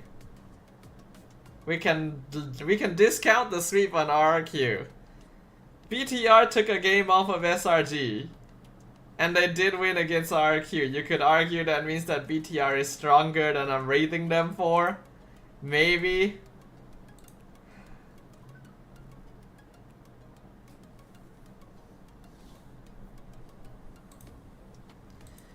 Oh my god, I don't know how to rate this week.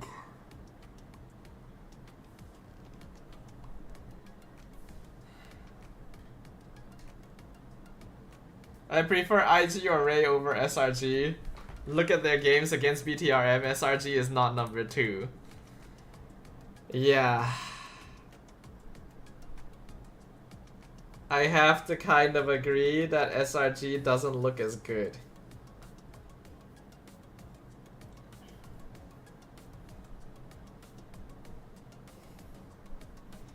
Because like it's also clear that Vamos has improved, right? I think we can all say quite safely that Vamos looks a lot better this week compared to last week. And then they looked better last week than we... Because like these teams have been improving, right? Like Vamos was 2-1 BTR before. 2-0 Ray. 2 weeks later, they 2-0 Ray.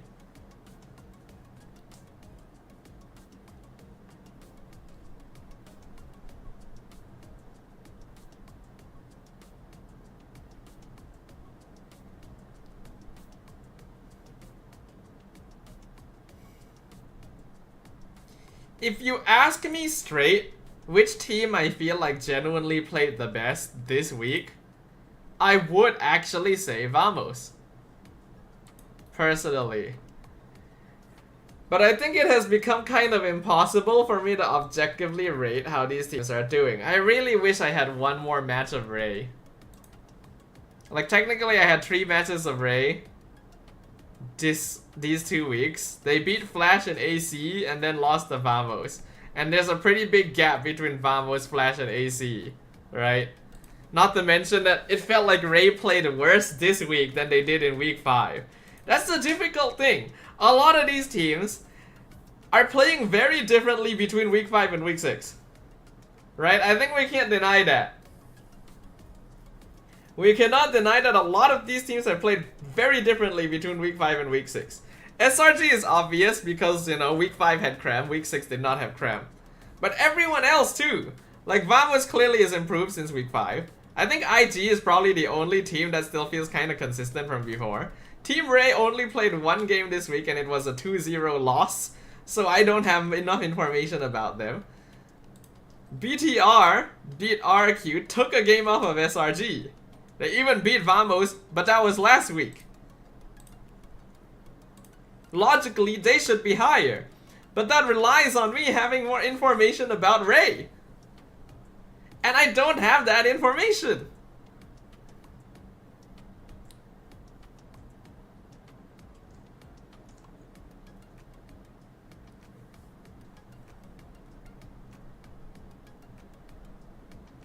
If SRG drops lower bracket, I don't think they'll make it though, because the weakness became relevant now. I think we need to give SRG a little bit of time. I would not be surprised if like this weekend, right, this coming weekend, we watch SRG play and they look really good again. Right? I would not be surprised at all if this weekend we watch SRG play and they look really good again, because Uni had a week to prepare.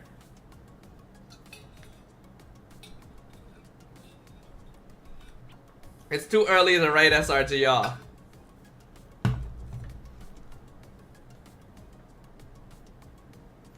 But it's clear that I cannot rate objectively this week, because week 5 and week 6 are too different. Before this, even week 3 and week 4 felt very different. But this time around, it's harder, because there are much wider variances between the gameplay of each team. And I just don't know if I can rate them.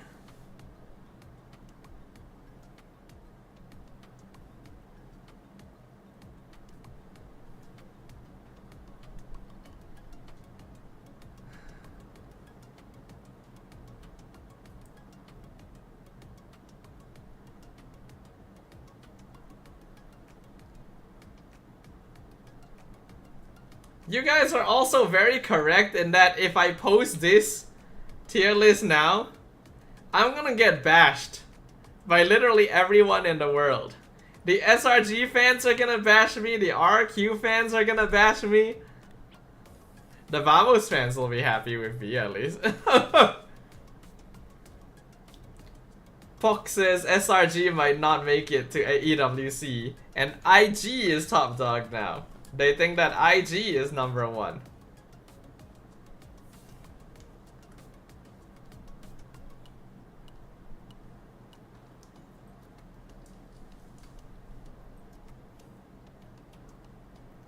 I feel so very lost. I don't think I've had this kind of difficulty rating before, guys. In some ways, it's a good thing, because the reason why my rating has always felt easier is because, like, admittedly, MPL MY has been kind of predictable. You know? Up until now, it's been very obvious when certain teams are strong and certain teams are not. You could argue that it's better when the teams are unpredictable and, like, anyone could win against anyone. My issue is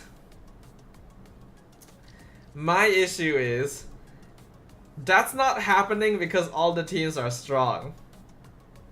In fact, I'd argue that the reason it's so difficult and so inconsistent is because more teams feel weak.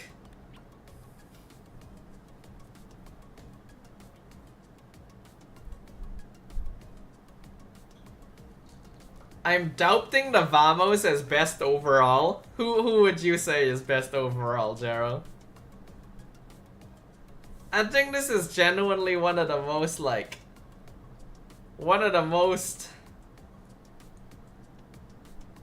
ridiculous weeks. Ridiculous set of weeks I have ever had to rate in an MPL. I have never hit this kind of snag. I have had certain cases where, like, oh, this week is hard, you know, it's really difficult. I have never had a situation where I just don't feel it at all, you know? I feel like no matter what I post this week, I am not going to be satisfied with it.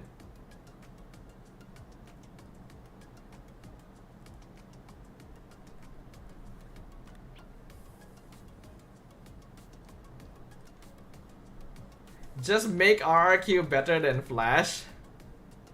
From an objective standpoint, in my perspective as a caster, I genuinely think that RRQ played like shit.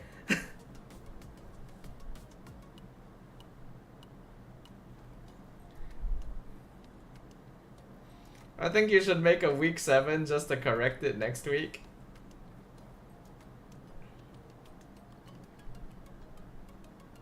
You're comparing two shits. Then who is shittier? Yeah. I feel like RRQ was shittier. Because at least Flash still took a game off of IG. Again, because they went Zask for some reason, but still. Like this game 1, Flash actually played well. Compare that to RRQ. I don't think they had a single good game these 2 weeks at all.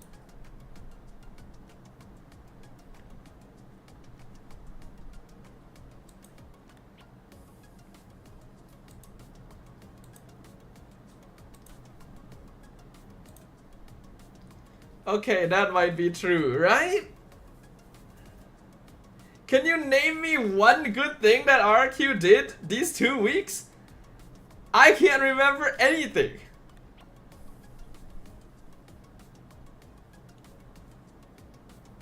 AC AC literally won the series against SRG. Flash took a game off of IG and still made them work a little bit for it in game 2, and then in game 3 they lost momentum.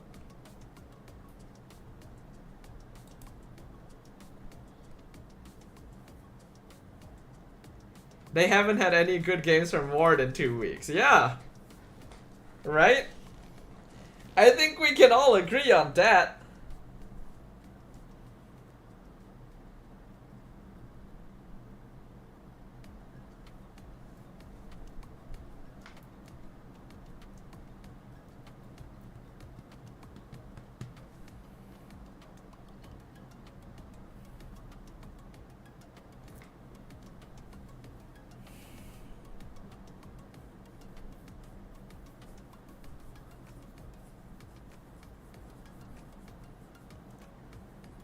Agreed. They're playing like they're solo. Yeah, that's what I feel too. Sasab says the players are not matching his vision.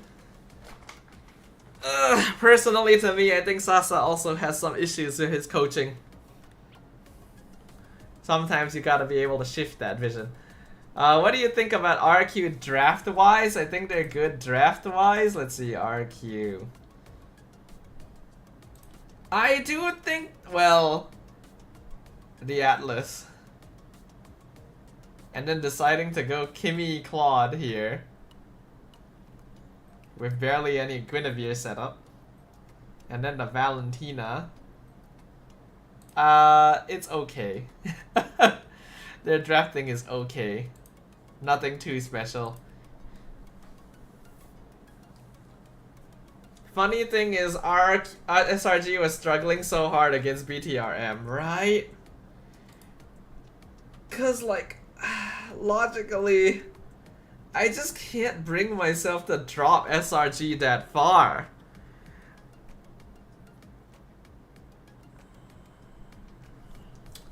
Oh, it's so unfortunate. You know how easy it would have been to rate like a week ago? You know, like a week ago, I would have had no issues rating at all. And you know what? Next week, I'll probably be able to rate easier than this week as well. Because this is clearly a transitionary period where SRG is still figuring out how to play with Uni. So of course they're going to feel worse.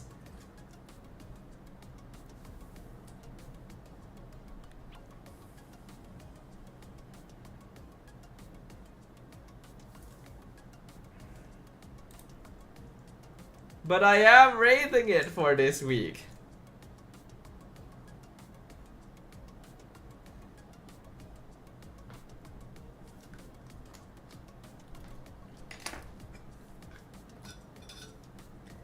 And objectively speaking,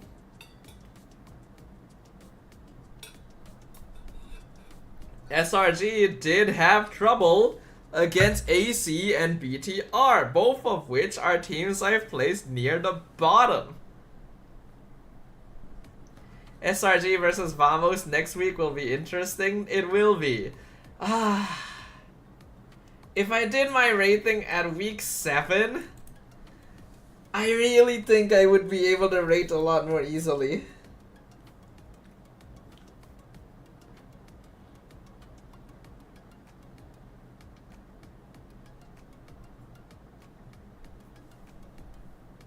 Is TR even better than BTRM? Why? That's also difficult. They only played one game this week. And it was against Vamos. And then before that, they won against Flash and AC. I have no information about Team Ray.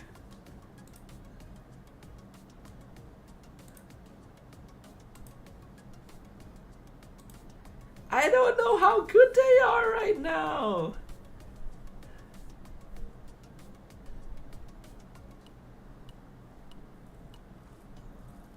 Post-cram and pre-cram tier list, yeah. I think BTRM is better now with Chibi in, but it doesn't feel fair to rate it when I don't have that info. That's the thing. Even then, I'd probably put them ahead of Ray here at most, and that also depends on me having that information, and I don't.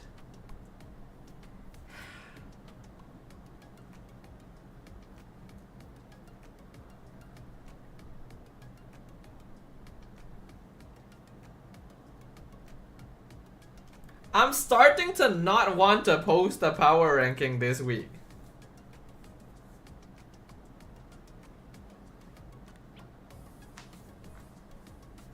I'm actually starting to think I don't want to do a power ranking this week.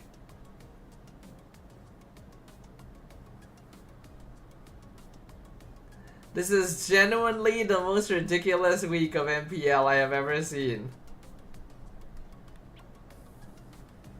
And I just don't want to open this fucking can of worms anymore.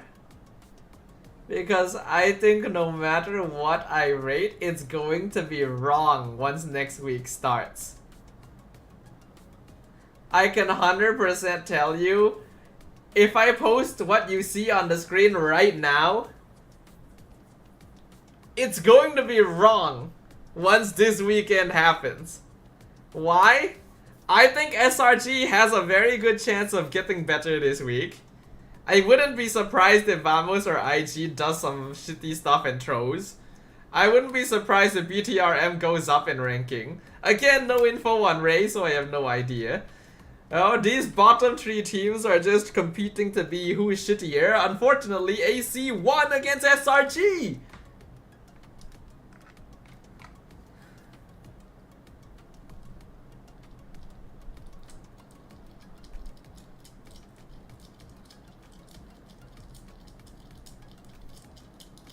This should be the tier list with the most views.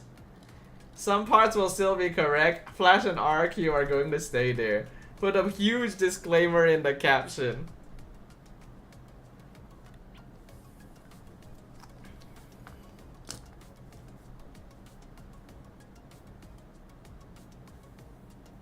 It's also Fabian's first game. No, Fabian's been playing since last week.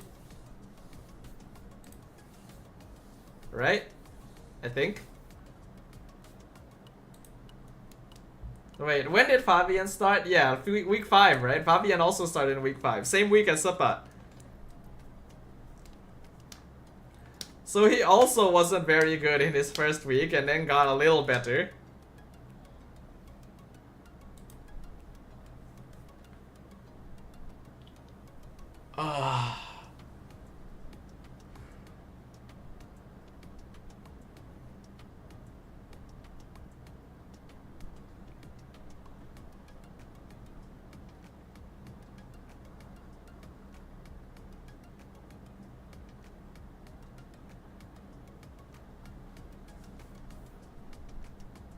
Hmm.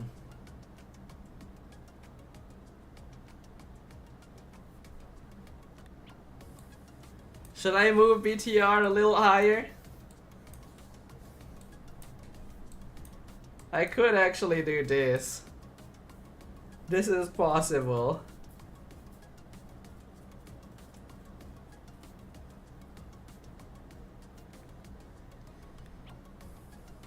What's making this hard are the transfers, the debut games? Yeah. It'd be a lot easier if they yeah, if I was looking at the same players from the beginning, sure. And honestly, the thing is, even if we had new players, if they were performing consistently, I could still rate them. It's just that some of them played like shit in week 5 and then suddenly became godly in week 6.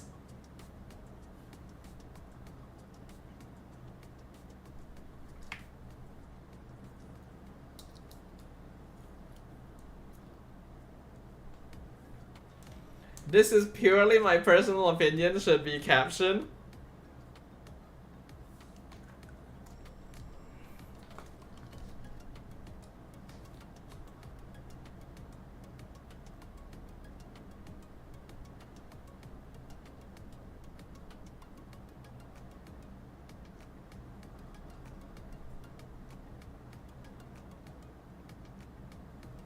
Man, I was gonna say who is your top 3 in every role, but honestly that would be easier. I'll tell you now, that would be easier to do than whatever the fudge I'm trying to do here now.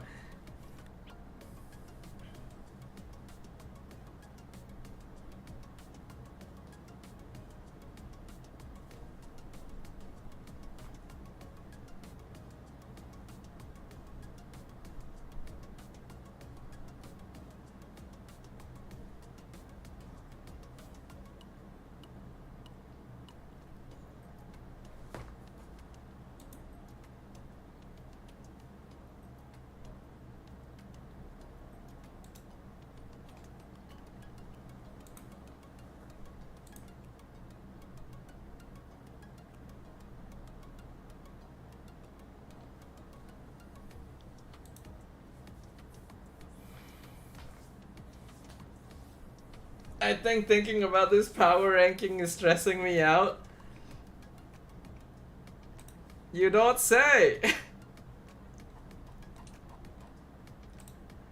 You don't say!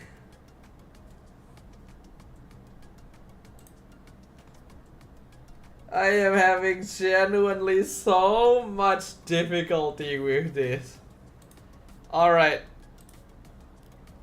What do you guys think of this right now? Look at this power ranking right now and tell me what y'all think.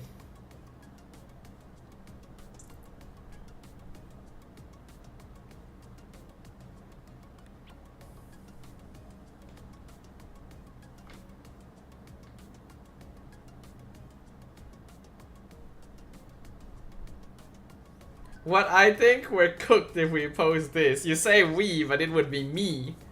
No one's gonna trace it back to you.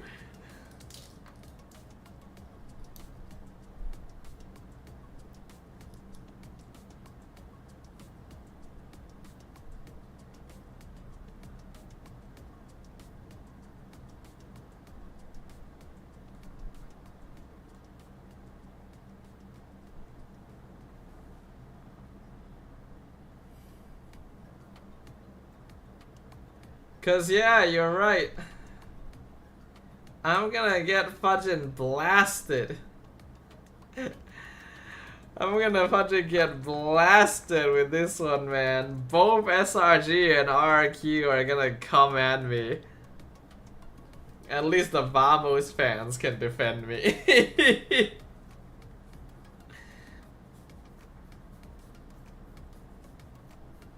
What, SRG still first late game? I do think that no team compares to SRG's late game. The way they defend and like hold and turn things around. It's largely innocent. It really is largely innocence effect, but I think I can quite safely say right now SRG is a team that gets better the longer the game goes on.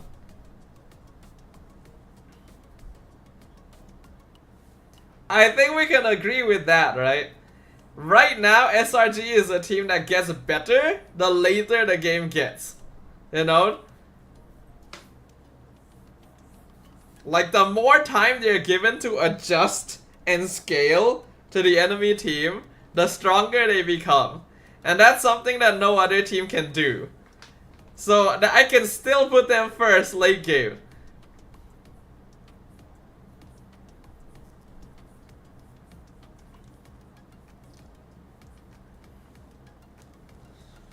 It's so silent, I'm hearing dodo music for the first time during live.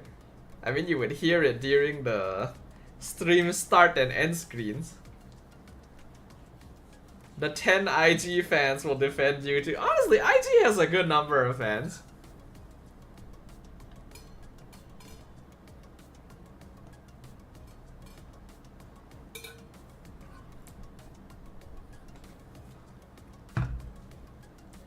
One nice thing about this season is that almost every team has a pretty okay number of fans at least. Right? It's a situation where at the very least we never have games where the stadium is empty. Because in past MPL seasons we would have matches where the stadium was almost empty. Nowadays the stadium is at least half full for every match, which is great. I think you'll be okay. SRG fans also know this. I hope they do.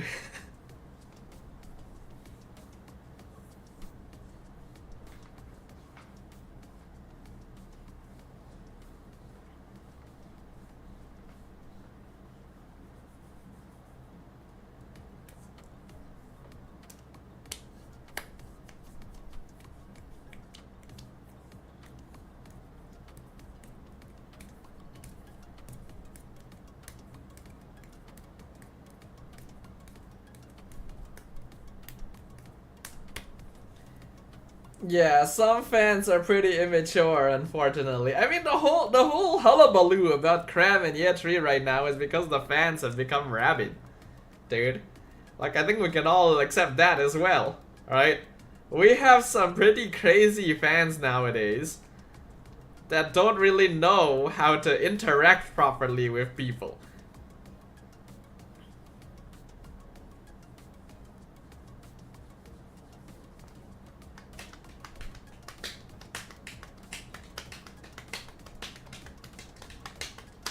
I think there are two types of SRG fans, the fans and the kingdom.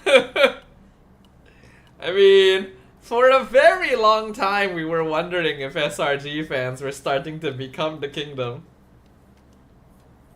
And well, there's a little of that. Why was Cram suspended? I won't go too much into the details, but basically he did break rules. And he did do some stuff that is considered extremely unprofessional.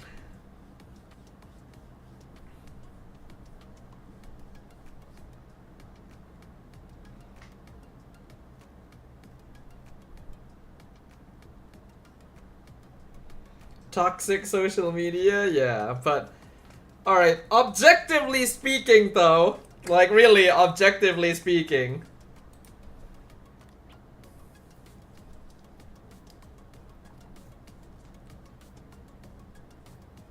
do you guys think any of this is incorrect?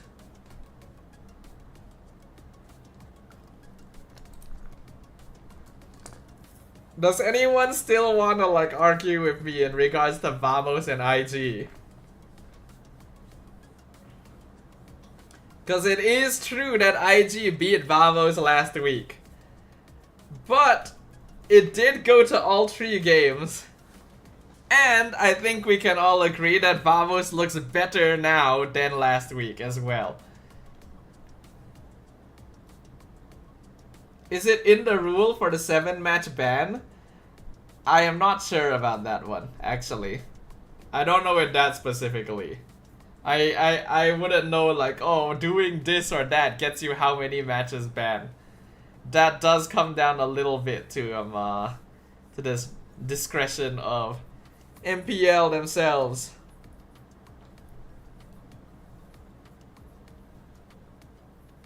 Can Cram come back? He's suspended for 7 matches. As long as SRG doesn't get eliminated from the playoffs before those matches run out, Cram can come back this season still. Dodo, which team's fan are you overall? I am the fan of the team that is the most fun to watch. There is no specific team. I liked SRG because they were always the team that was most fun to watch. But I wouldn't say that I am a particularly strong supporter of any team, actually. For me, the team I like is the team that lets me enjoy watching and casting their game. Before this, it was mostly SRG. And then, you know, this week it was Vamos. Couple weeks back it was Ray. I am not the type of person that will like die hard support a team. I'm realizing this now. That's why I've never had a favorite team. I've never really had a favorite player. You know? I am not here to fanboy over like an org or a player. I am here to enjoy good MLBB. And whoever can give that to me is my favorite for the time.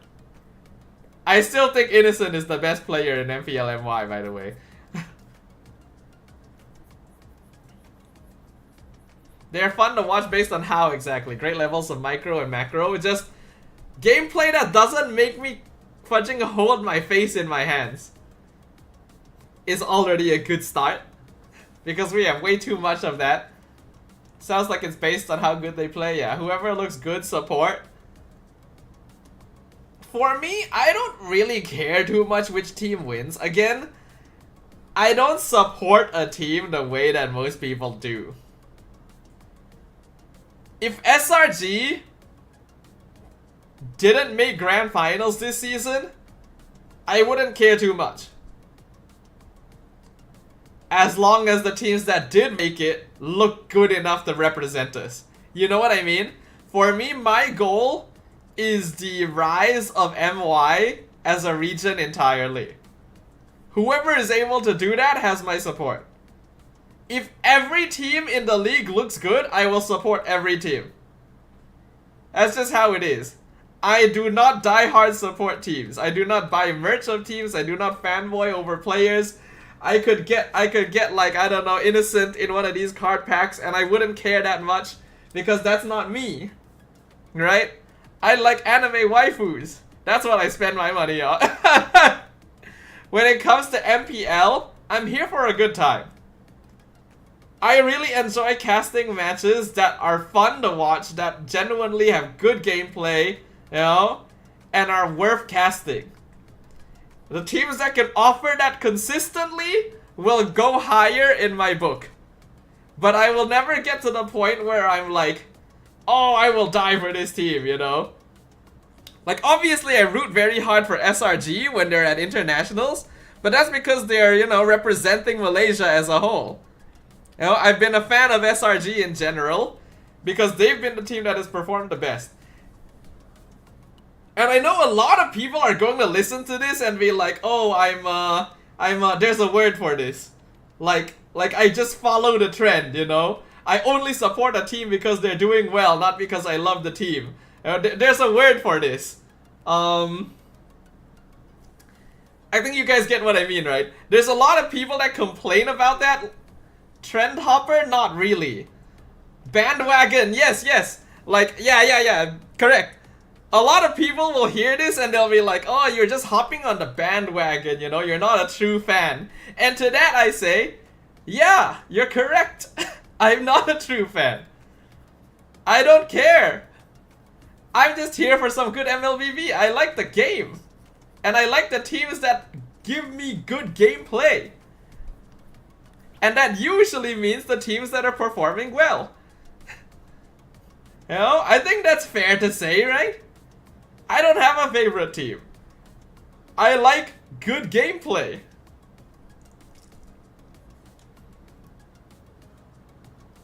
Kai says I used to hate Chibi, but since he's in the same team as Chiku, I'll put that grudge aside for now. I see. Like, for a very long time, I was, like, wondering what my favorite team is. You know, I've never really had a favorite team. I just kind of went with SRG because they were the best, they were performing the most efficiently, and their gameplay was always the coolest. And people will be like, oh, you supported SRG for so long, and now the moment that they're not playing as well, you're not gonna support them anymore.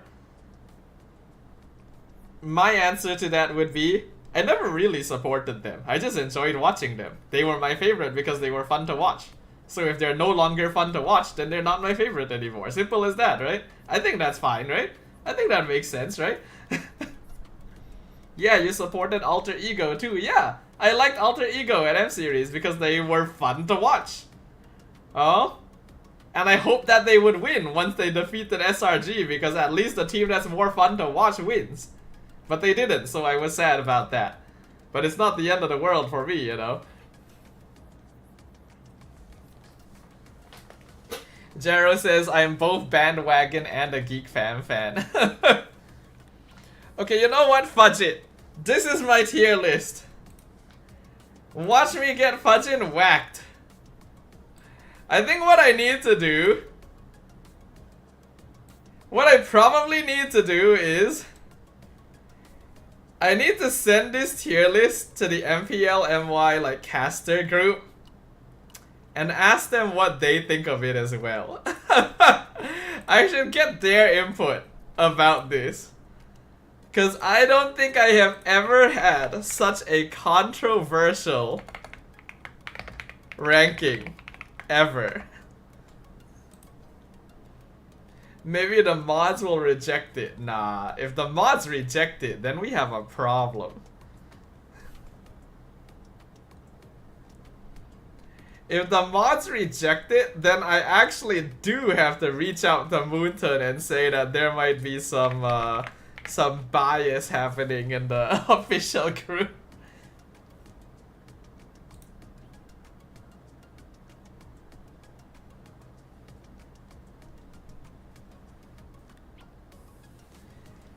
I have been talking about this shit for over like an hour.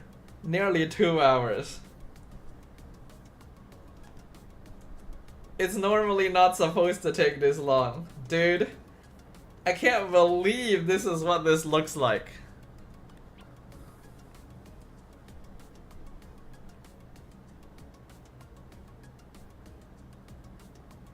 I cannot believe this is what the... Hold on. Should I do some shifting of AC thinking about it? Like, does AC deserve to move up a little bit in some categories? They did technically beat SRG, but then they got wiped by IG. Clearly their early game is weaker than IG. Strong-ish compared to SRG. Their mid game,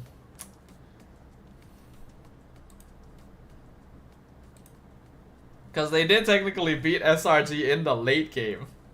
That's gonna be the point of contention, I'm pretty sure. AC technically did beat SRG in the late game. But it was largely in the draft as well. If you ask me on the regular, like... Because AC is very inconsistent. Sometimes Aaron Shiki makes really good plays, but then other times he doesn't.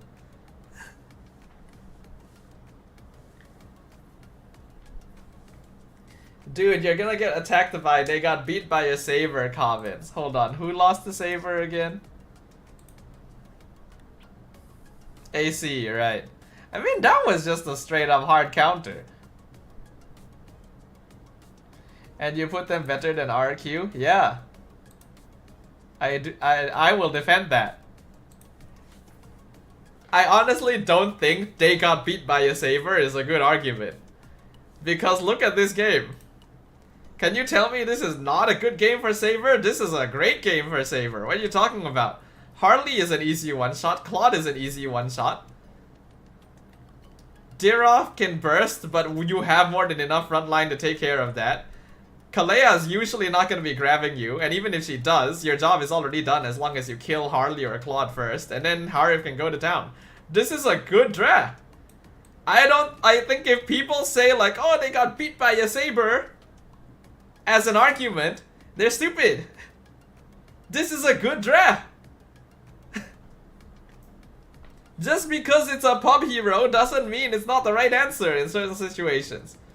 Look at like, what was it, MPL ID or PH? They recently played Gord. You know? If you're gonna argue that like, oh, this team is weak because they lost to Saber, and then like not realize that they're actually playing a comp that's weak to Saber, you have shit up your ass. Coach Adi don't have solution for Saber. Saber was picked third, yeah. If anything, I think that AC didn't do a good job of counter-picking Saber with their last couple picks either. I think they just didn't have a good draft this time around. It's very clear that Invictus specifically let them get Harley because they knew they could counter it with Saber. Like, this was just good drafting from IG.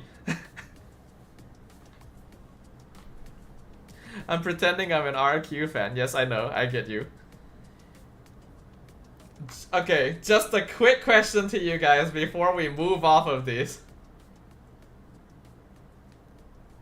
Is there any category where you think AC can be moved up? Any at all? Keep the drafting section. What would be your ranking for the drafting section? Because honestly, even the drafting section is inconsistent. Right? Some of these coaches will have good drafts, and then sometimes they won't have good drafts. Just look at fucking SRG as an example. Sometimes they have the greatest drafts in the world, and then sometimes they decide, oh, I'm not gonna draft good. I'm going to the bathroom. Let me know what you guys want about AC. Be right back.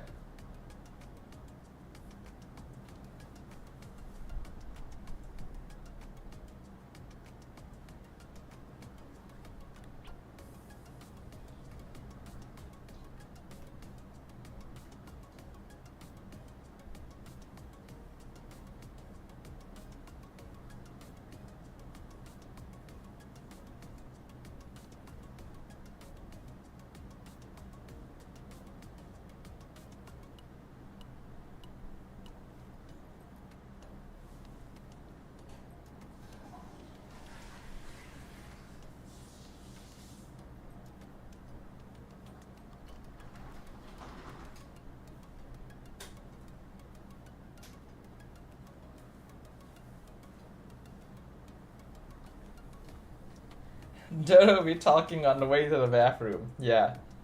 You know what I need to do when I post this? I think I know what I need to do when I post this. I need to add like 1 or 2 more like pages after the tier list. Alright?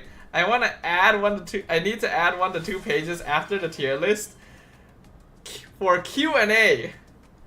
Commonly asked questions. And then I'm gonna put stuff out like the stuff that I know people will ask, right? I need to put like, why is AC below SRG even though they won? And then I need to put an explanation. I need to put the questions that people will 100% ask and just answer them there. I'd put AC above SRG in early games since they did beat SRG. Technically, Darren redeemed hydration also. Thank you for that, sir.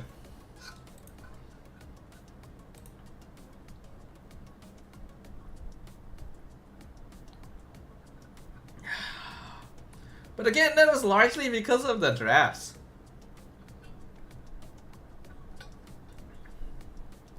Like, AC beat SRG early because they had better early game drafts. 1 game, unfortunately, is not enough. Because they then went around and got their early game handed to them by IG. So, I don't know. I don't know. I don't have enough brain left for this, guys. There is not enough brain left for what's happening here. And so, you know what? F it. I'm gonna get the caster's opinion on this. And then we will see what the fudge happens.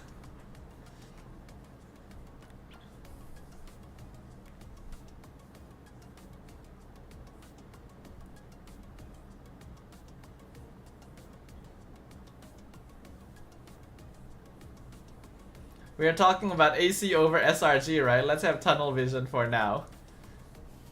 Nah. I can't tunnel vision. The whole concept of this power ranking is that I can't tunnel vision on specific games. AC was the only team to beat SRG. In fact, they are the first team to beat SRG in over 500 days in MPL MY. Not even kidding. The last time SRG lost a series in MPL MY was season 14. AC is the first team to beat them since then. So yeah, you could argue that they should be higher. But then they went around and got swept really fudging hard. They won against Flash before this, which is, you know, fine. Everyone wins against Flash. And then they lost to Ray. A largely true early game as well. I think I have to do this. Fudge it. Yeah, whatever. That's fine. Okay, whatever. Didn't they lose to in season 15 to Todak? Oh wait, was it season 15? 500 days is like nearly 2 years. Well, am I remembering season 14 or 15? No, it was 14. I'm pretty sure it was 14. Because it was in Johor. Right? Am I...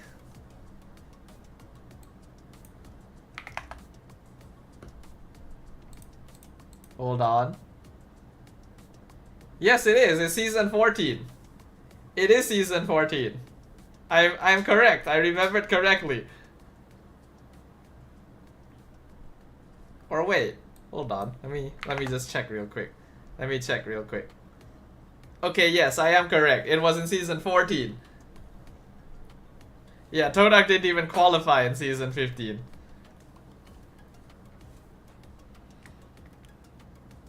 Okay, whatever.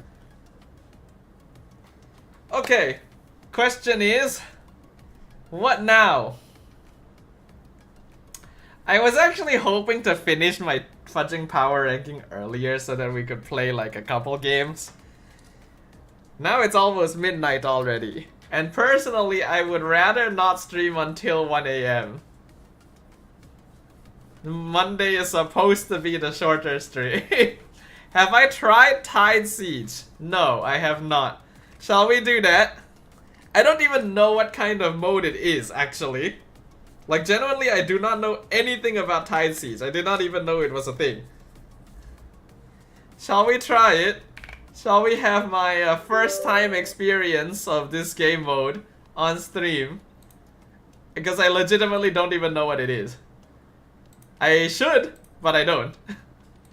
And I think you guys know that's pretty common for me nowadays.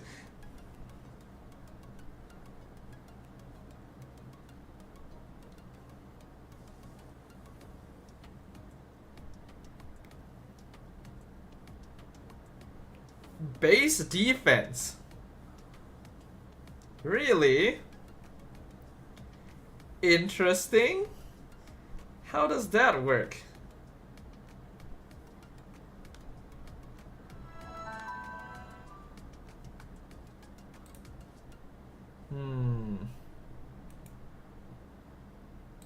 My mirroring software is still not capturing sound.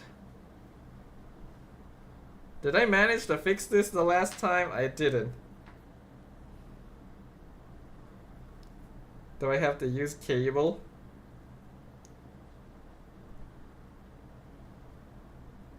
Hold on. Have I heard of Doombot mode in LoL? It's basically that. I have not heard of Doombot mode. I do not know what that is.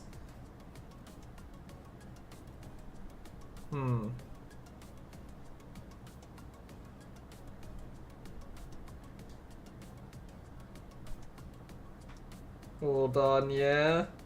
People.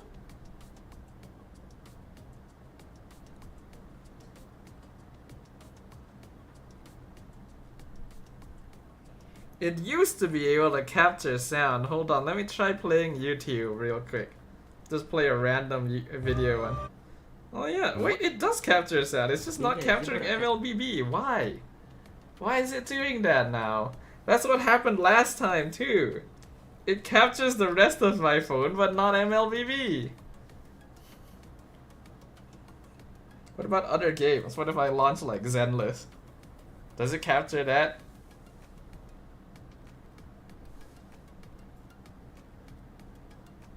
Yeah, last time was Uma, right? Try clearing cache. It's not capturing Zenless. So does it just not capture games for some reason?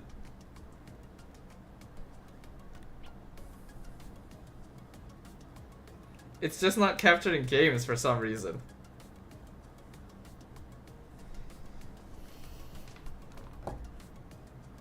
Restart phone? I'm pretty sure I've restarted my phone since the last time I did this though. There's gotta be some reason for it.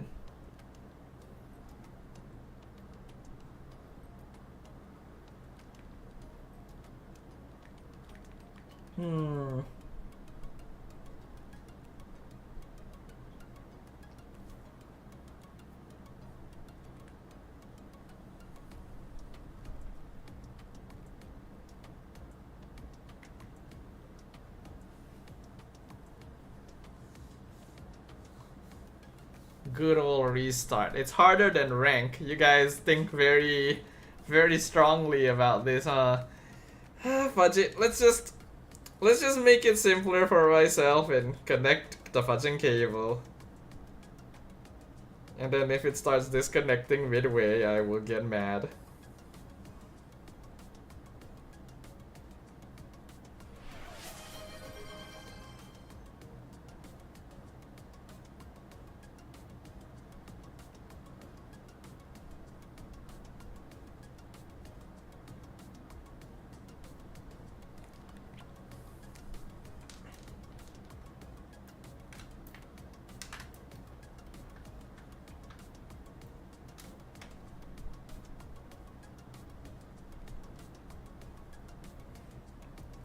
The Cruel redeem water. Alright, hold on.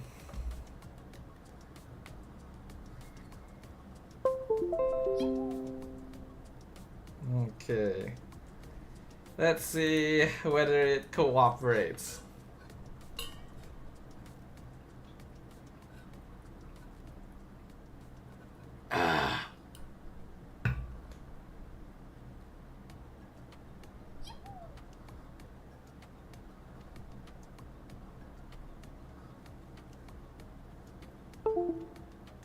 Nope. Fudgin disconnected the moment I picked it up. Good to know.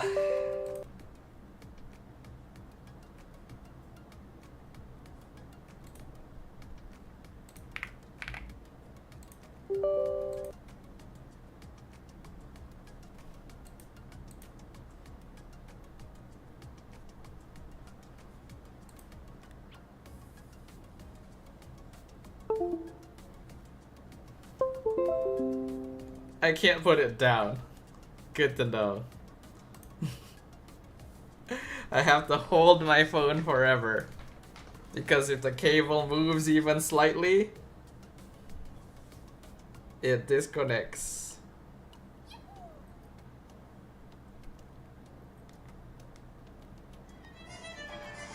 Wait, even with cable, it's not capturing the sound.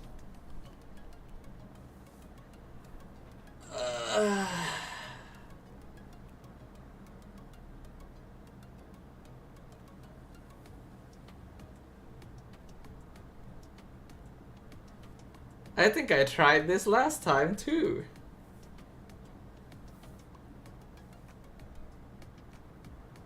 It's just not capturing sound. I can't believe this.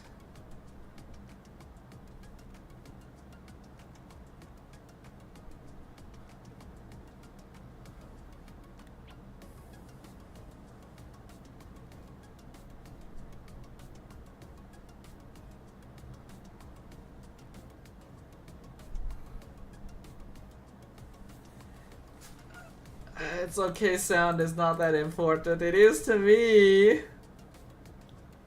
It just doesn't feel good. Especially knowing that it used to work.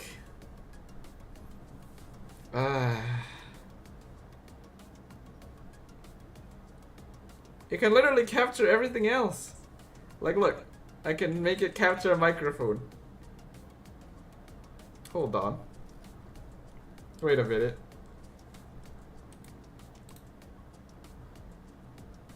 No.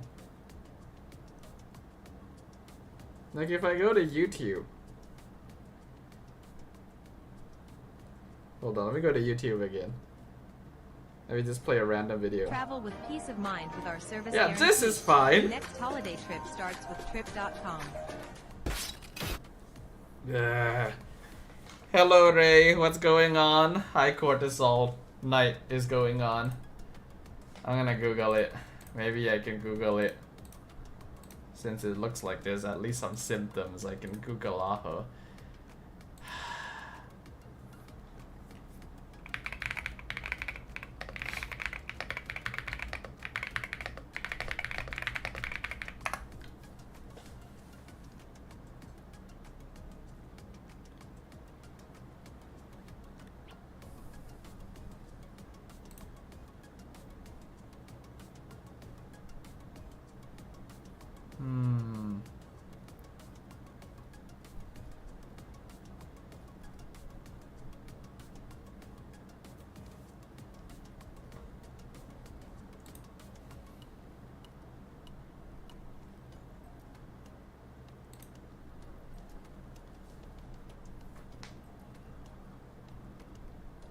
Well, it's clearly not a cable issue, so I'm just gonna try and see if I can debug it through fudging Wi-Fi connection, because that at least doesn't need me to go through all the hoops.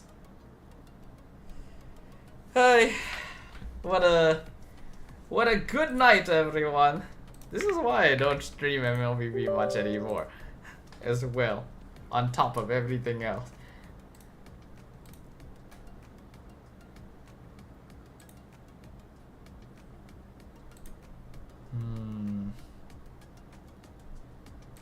Where are the audio settings?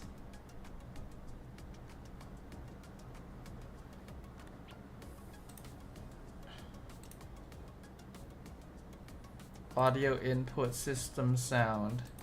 So it is set correctly. I feel bad today because of news. Idol is graduating and I haven't experienced it in my life. I see. That does always feel a little unfortunate.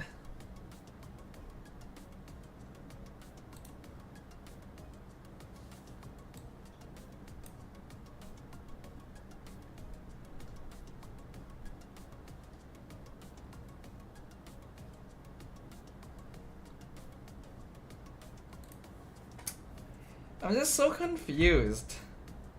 It used to work just fine. I don't know what changed. You know? It always worked just fine. Gotta go, have a good one. Okay, Poke, thanks for dropping by. Hope you enjoyed the stream today, even though everything is falling apart around me.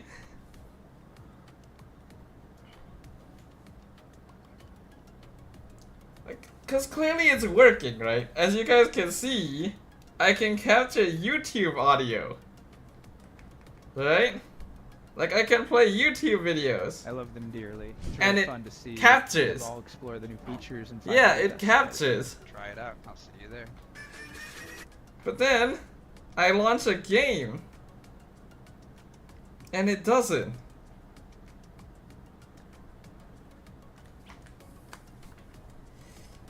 Oh, there's gotta be a reason.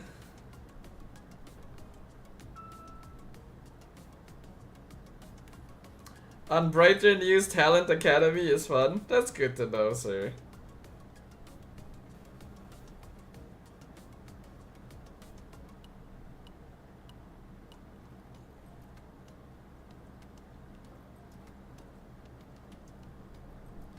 There's gotta be some kind of setting that I've like accidentally turned on or some shit, right? I don't know.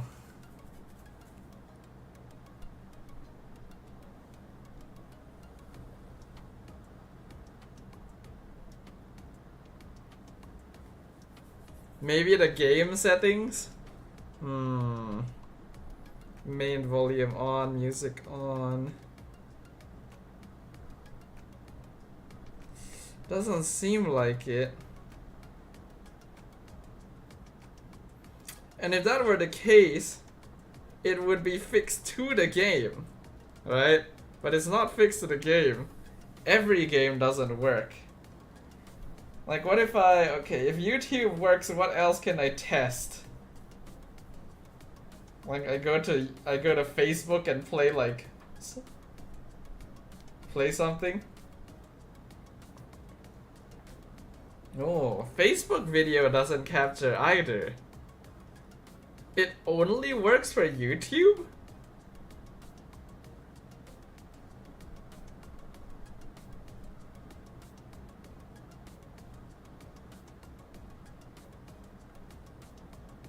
Mobile device, Android, iOS is not. Well, yeah, the problem is, it used to work.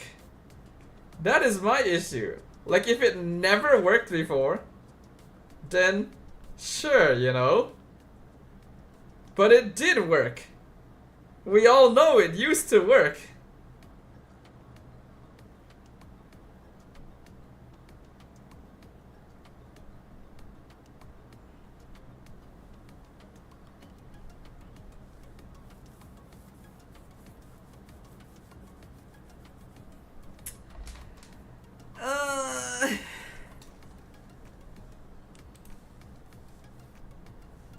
I'm so sad.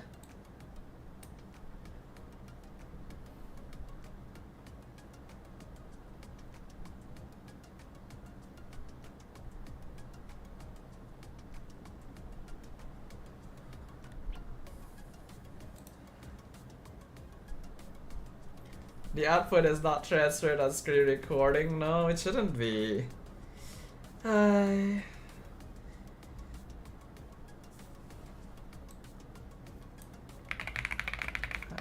Only captures YouTube audio.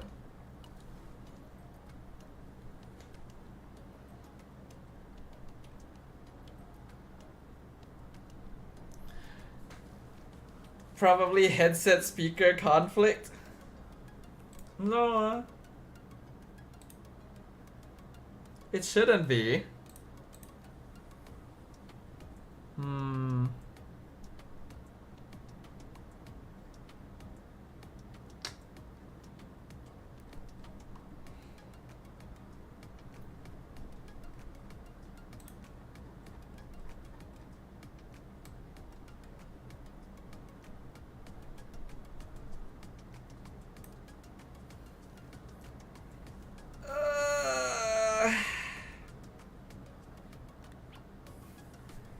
I don't know what to do, man. This has been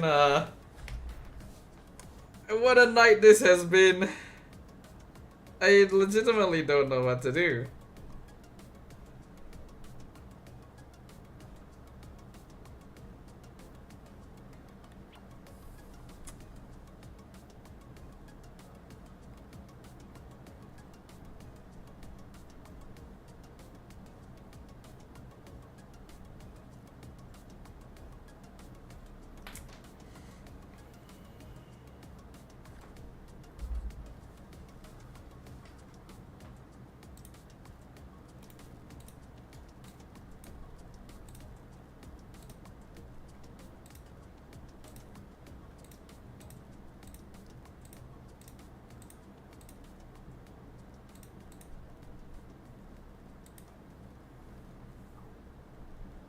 The sound is not coming for you or for us?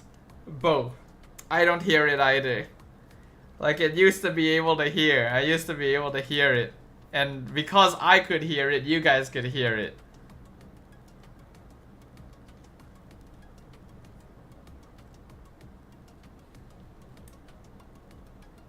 Let me just see if I can real quick look up like some, I don't know, YouTube or something.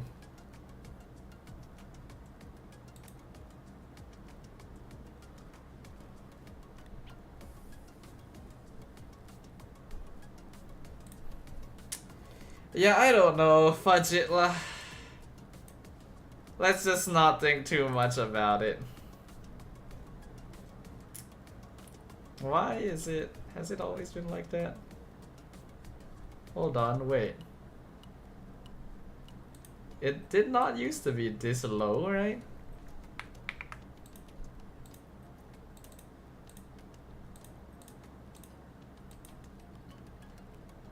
I don't think it was this low.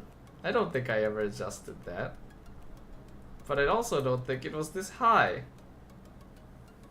Something's changed.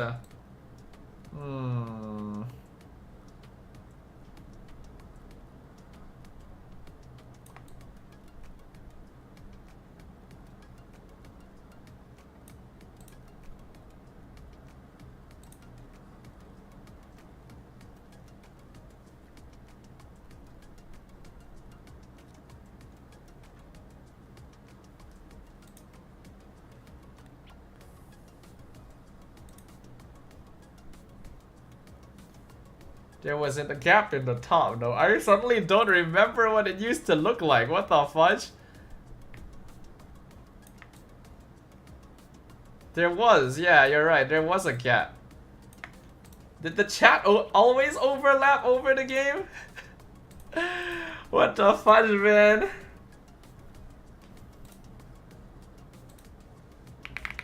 Hold on, fudge it. I mean, I have reference. I just need to look up my old streams, right? Why did this change, though?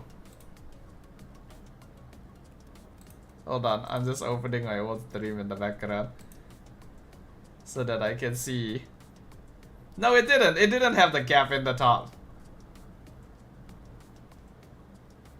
It did not have the gap in the top.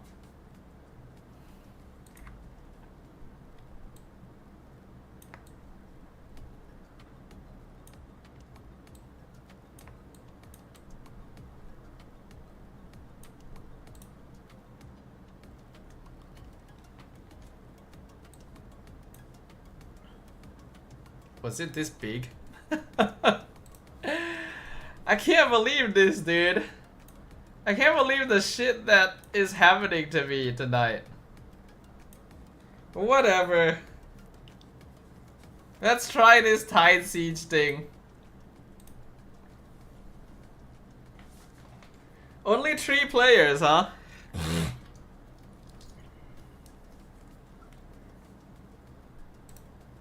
I wanna have sound, man. Do I have to do it like this?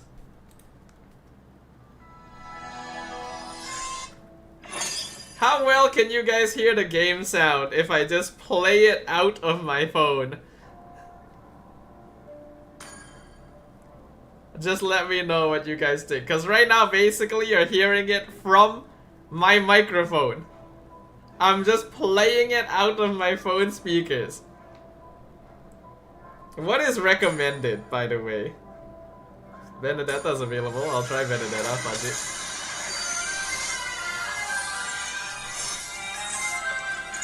I don't know why it doesn't capture anymore. It used to, and I never changed anything. Read the skills? Oh, do they change the skills? Okay. Interesting.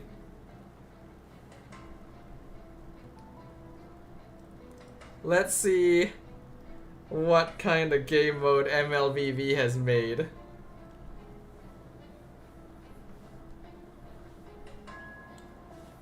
But like at this rate, I don't know how I'm gonna stream MLBV anymore.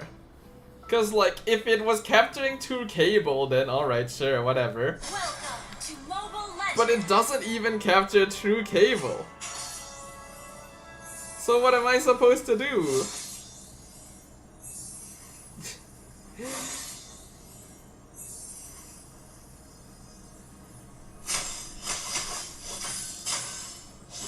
So basically minion waves keep pushing in then. And then there's like these big boys that we can kill and stuff. What does eye for an eye do? Control immunity, stabs. I mean, that doesn't seem too different. Nothing more.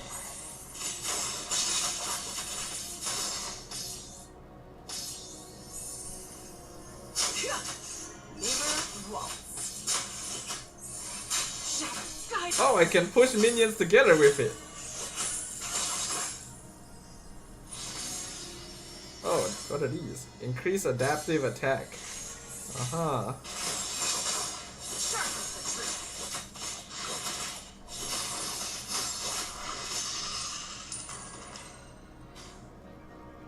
Hit the jungle, you need to farm. Oh, what the fudge are these? Holy shit.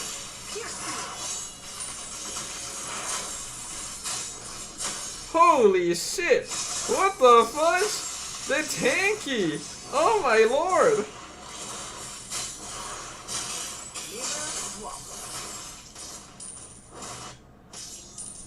Damn, they're tanky AF. Are sharper than ever. Wow, the base. What? Do I not? Wow, I heal really slowly too. Damn. I can see how you would probably need marksman, yeah. Relax. I've already You haven't seen your upgraded darkest attributes? desires. What? What do you mean? Where? I did. Your move.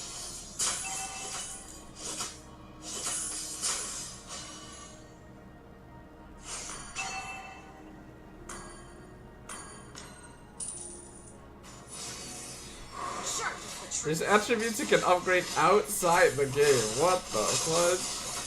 Seriously?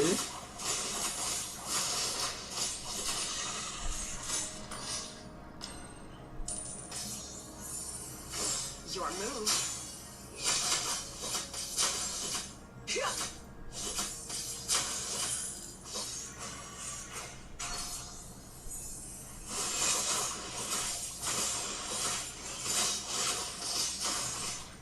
Reveal your true self. Damn. Fudging hell. Powerful enemies are approaching. Oh my god. Dance. What? It's a massive Zutian. Is she only in mid?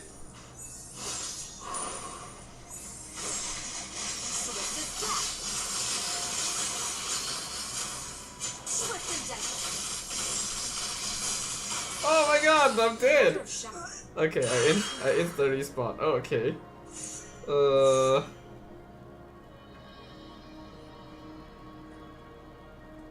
The shadows answer to you. Sure. Let's try Yuzong, I guess. I feel like I need more axe. Beware the touch of shadow.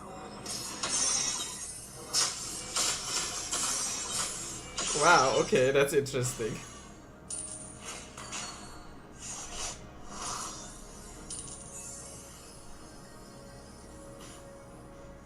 The darkest obsession will come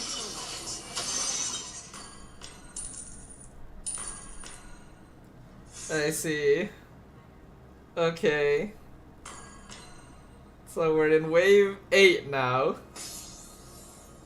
Do you have the courage to face the darkness within?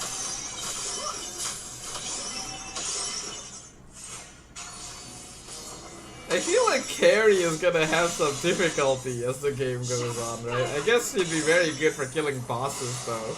So it is good to have one.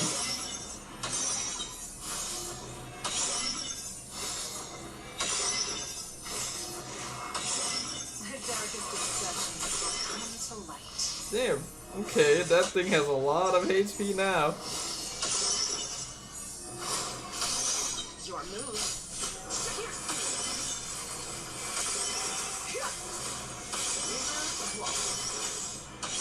My movements are sharper than ever.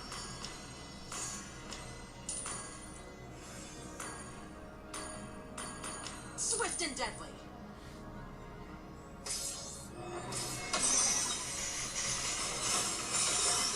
The shadows answer to you now.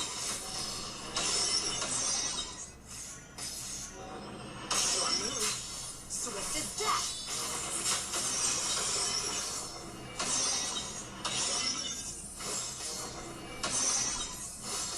Relax. I've already seen your darkest desires. Does Carrie get any AoEs? Thinking about it. Mirror walk.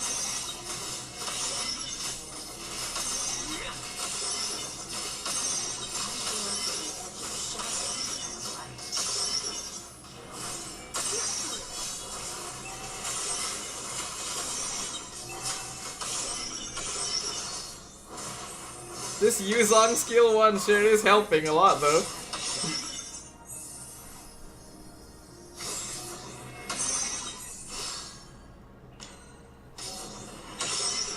Oh, powerful enemies. Do you have the courage to face the darkness within?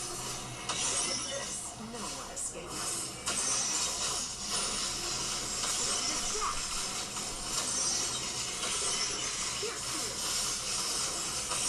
Holy moly! Oh my god! I got crab claw cannon! What the fuck? We've lost the tower. The Order of Shadow never rests. Sure.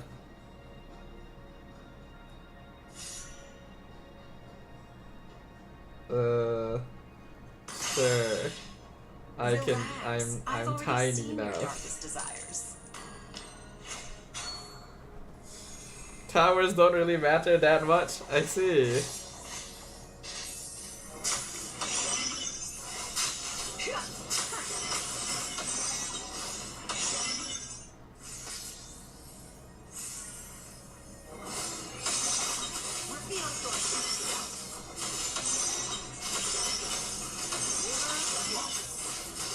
How interesting.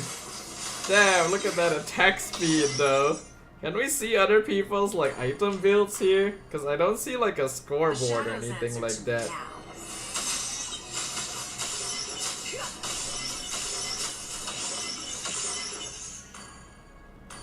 I could probably just sell My shoes movements and are get sharper that. than ever.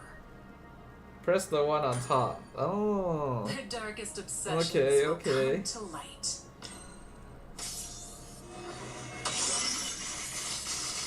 Do you have the courage to face the darkness?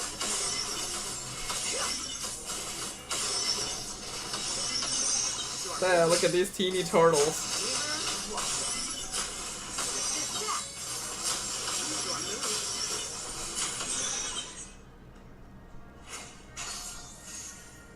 Those be some tanky turtles. I dance on the edge of shadow and light.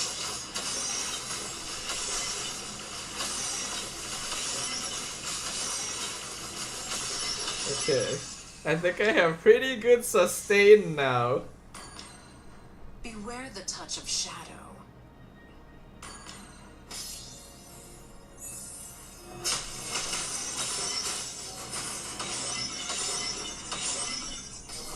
Okay.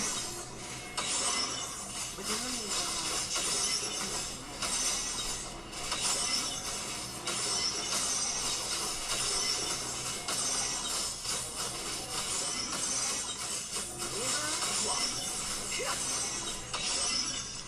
Relax. I've already seen your darkest desires.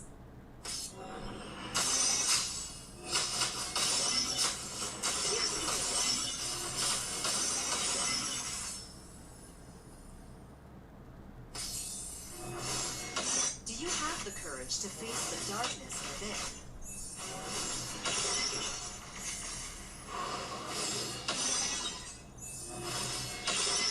Oh, another boss. Oh, is this the last wave? Oh shit. It's Lords. Oh, I see, that's what that does. Oh, I probably should have bought those sooner. Holy shit. Holy shit. Holy shit. The fucking Fetid airstrike. Insane. Okay, I did not realize that the potions worked like that. If I knew they worked like that, I would have bought them sooner instead of in the middle of a team fight. I thought they worked like, you know, the actual in-game potions. Uh-oh. Each crack only sharpens my sword.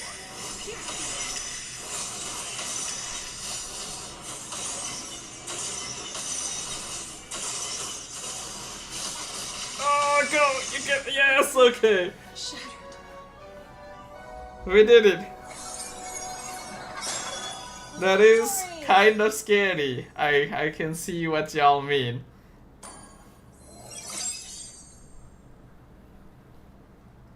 This is standard mode. It gets harder? Oh wow. I see. How very interesting.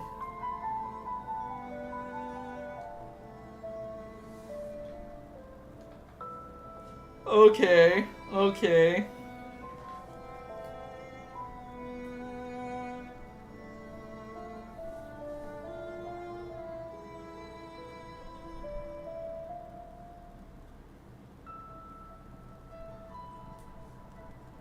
So who else are you able to actually play in this mode?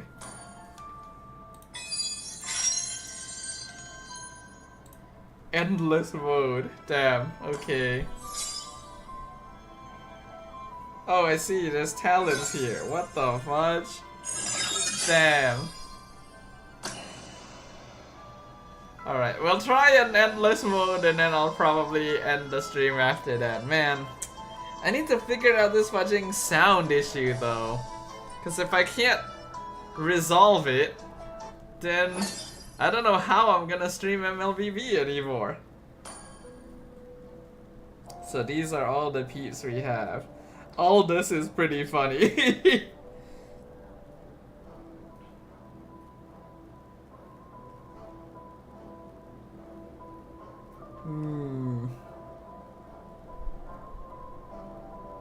You know what? All this just seems funny, so I'm gonna try it, even though I feel like he'll probably not be good.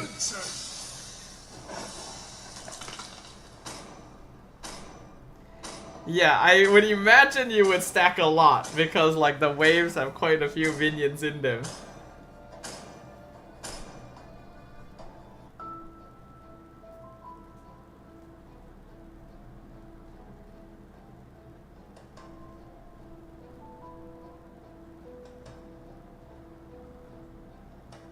The ult is super different. That's fair. His original ult would literally have no use here after all. Welcome to Mobile Legends! Oldest deals and knocks them airborne. Oh.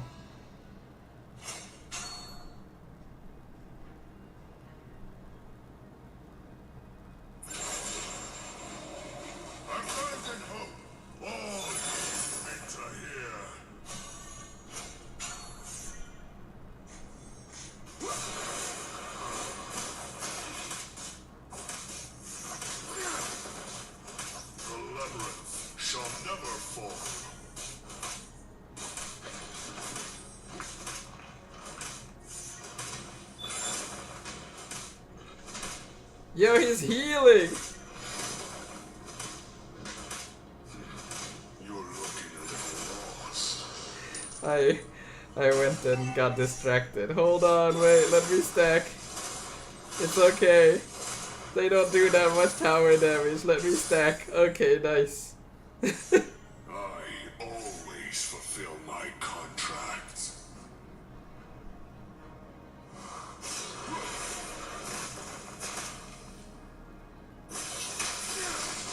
Oh damn, that's Aurora's skill. You will return, Minotaur.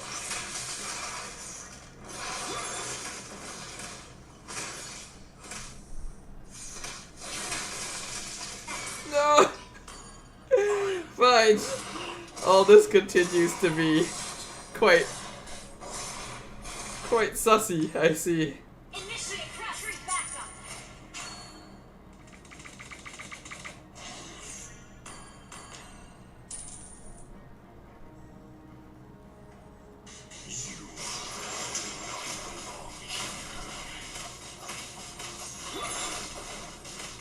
Initiate retreat!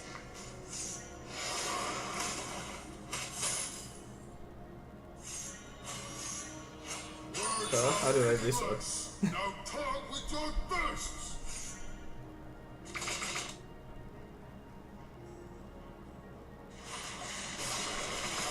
The labyrinth shall never fall.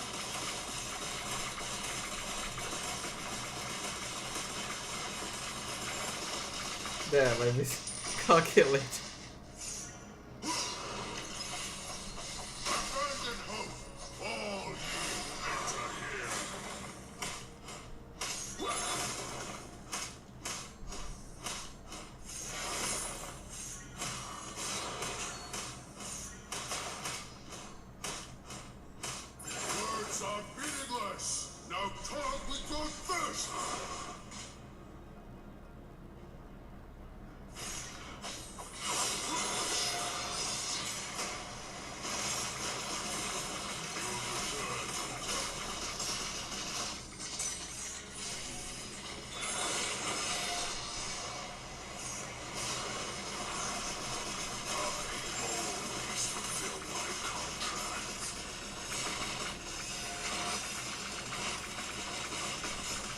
Even in this mode, all this is...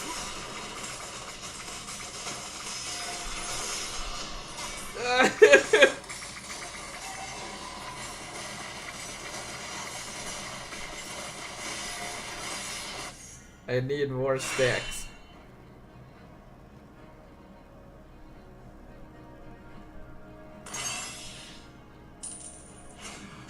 You're looking a little lost. Does Thunderbolt work?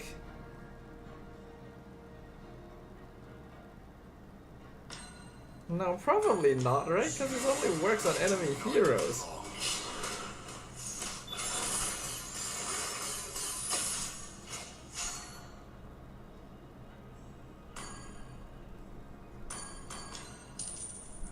The labyrinth shall never fall. Like, does Thunderbolt work on the... I guess I should just try, right?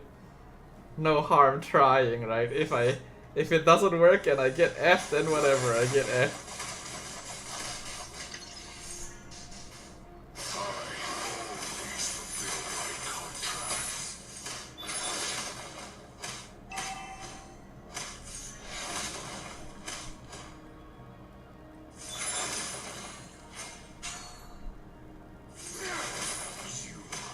Do not belong here.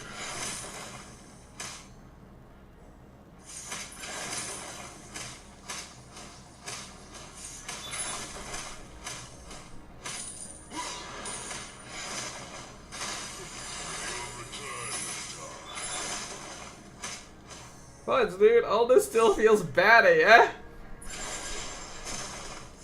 Everything kills me. Words are meaningless. Now talk with your fists.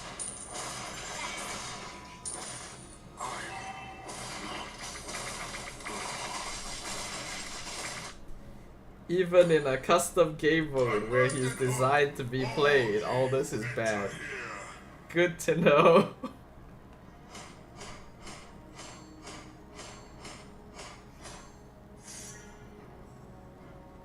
Try to pull it to the mid. What do you mean?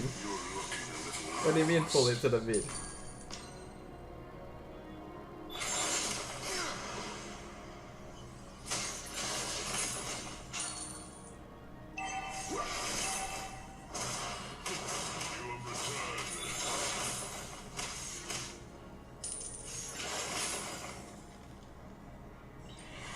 Okay, Thunderbolt does work, so I should have been buying Thunderbolt from the beginning. I probably messed up a little bit not having it earlier. All ye enter here.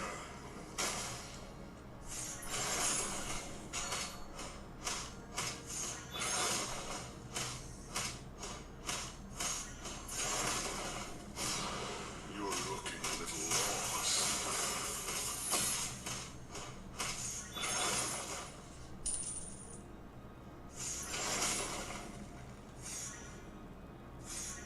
Pull it to the jungle area, I see.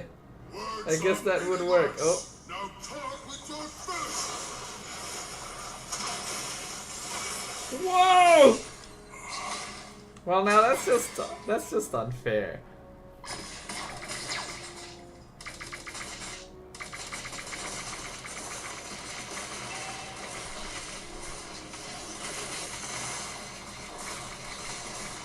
I feel like this game is very mean to melee heroes. The labyrinth shall never fall. I just got back, dude!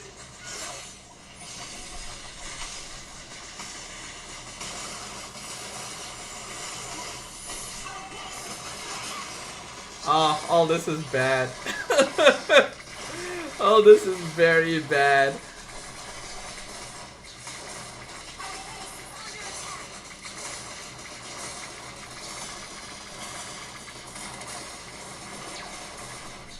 Perhaps I should have gotten Thunderbelt earlier, but even if I did, this feels very bad.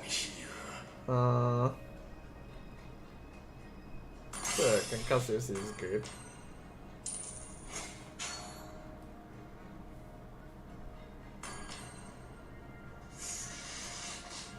I always fulfill my contracts.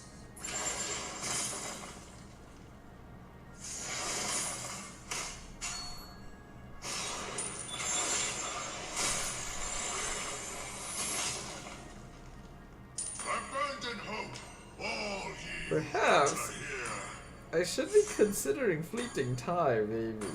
Because it seems like all this is alt here is quite useful.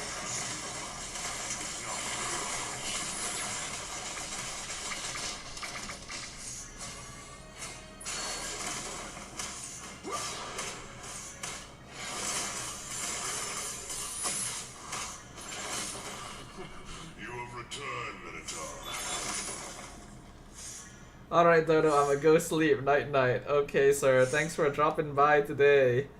I am going to need to figure out some kind of way to get my audio working again. The labyrinth shall never fall.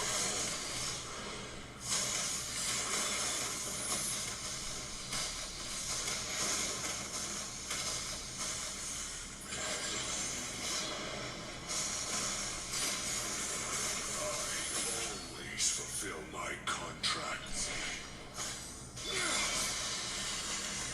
This is not fudging fun. Lost. This is not fun at all.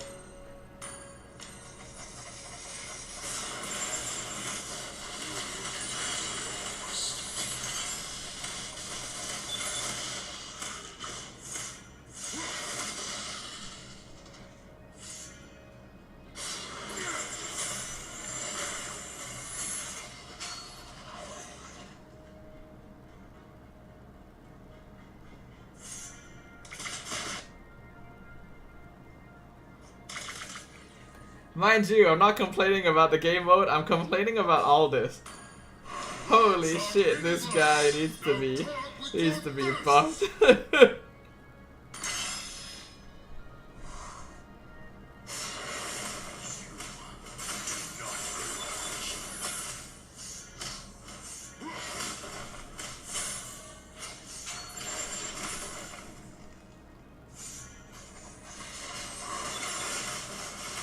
Fleeting time probably doesn't work thinking about it, huh?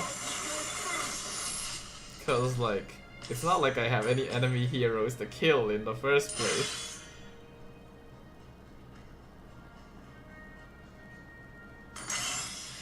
The labyrinth Oops. shall never fall. Oh my god! Yeah, this game is terrible for melee. I think it's just a playstyle. Maybe we need to let you farm stacks? Maybe! Cause like, I'm thinking about it and I'm kinda like thinking like, maybe I'm supposed to be like farming every lane or some shit like that.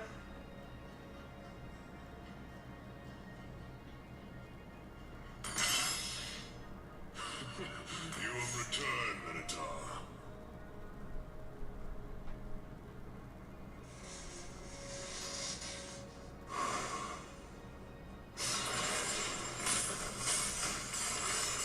I always fulfill my contracts.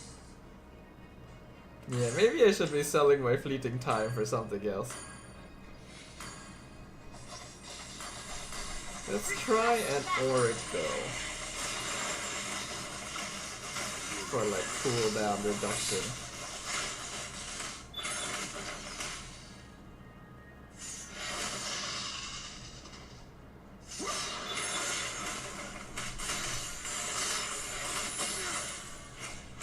Words are meaningless. Now talk with your fists.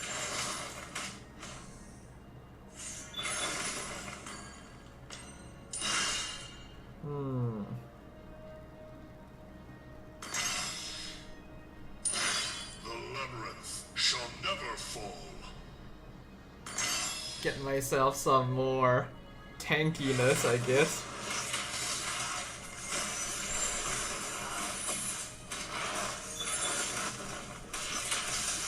Oh my...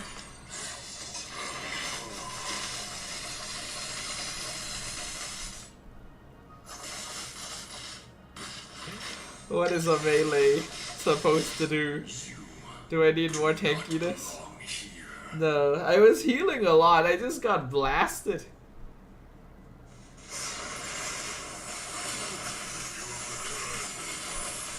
But I clearly don't do enough damage either. I guess I don't have enough stacks.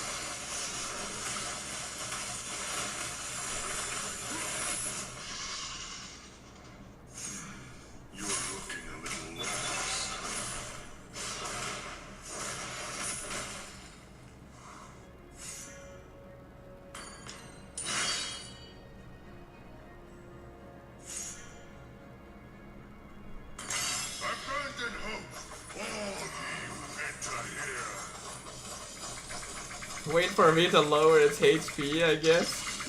It should be fine. It's just the bosses. Mainly. I always fulfill my contract. Our turret has been destroyed.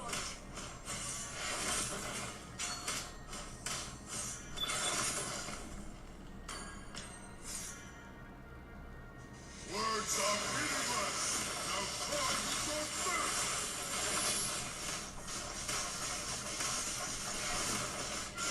Oh my god, it's another pain.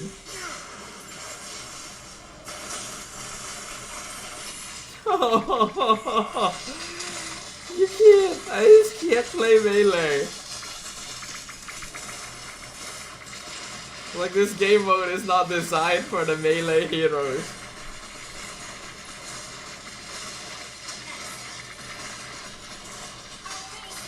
Get Guardian Helm? Fudge it, I guess. Actually, I probably could just sell my shoes.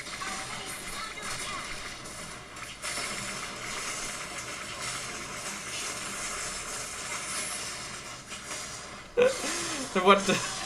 Okay. Sure. That doesn't seem very balanced. Like, they put heroes like Aldous in this, and clearly you're not supposed to play the game.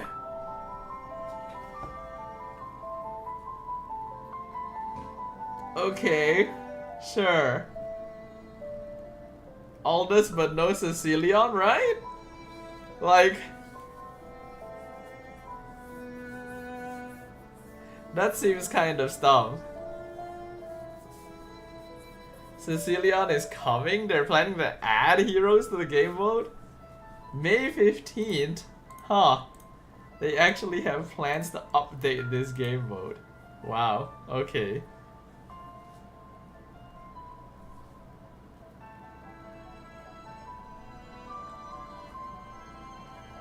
Alpha 2. Interesting. Okay, hold on. Let me go to the bathroom. Be right back.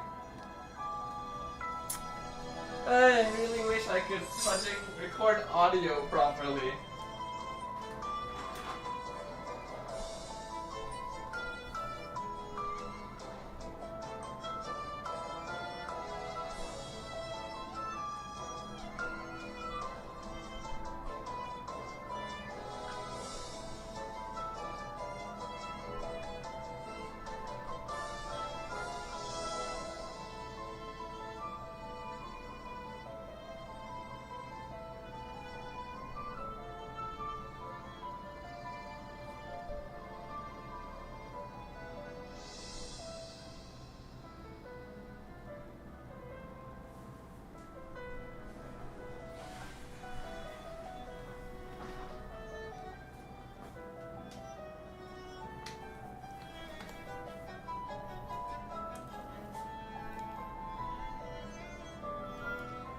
Bellaric works good. I survived 22 minutes. I see. This is Elder Scrolls on budget. Perhaps it is. And then there's like all of this stuff, huh? I see. I mean, I don't really see this helping. Oh wait, no, it goes a lot further. I see. Okay. Wow. Well, considering the heroes that I like to play.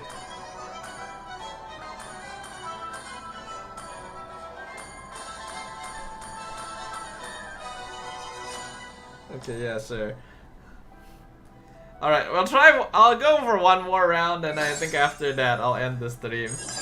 Man, I don't know what to do about the audio though. I'm gonna need to test it out a little bit. But I don't really have time. Okay, what else do they have? Uranus, Vexana, Bellaric. Bellaric, huh? Actually, nah. I wanna play Volvin. I don't know why. I just kind of want to. The audio seems to be back. No, that's just you hearing it from my mic. That's just me playing it out of my phone, and the mic capturing it.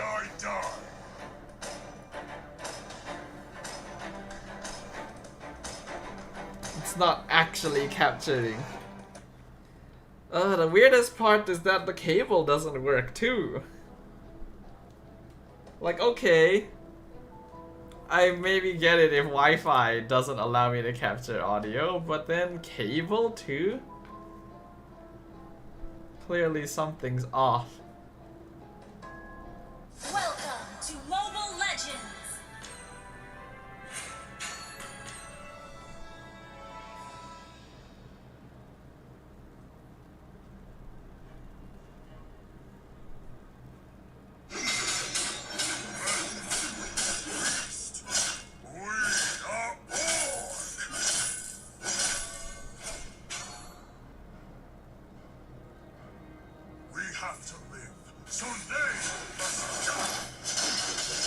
Oh, I leave behind an Allus ult with my dash. Interesting. All the orcs from the shackles. Feel the rage of the orcs.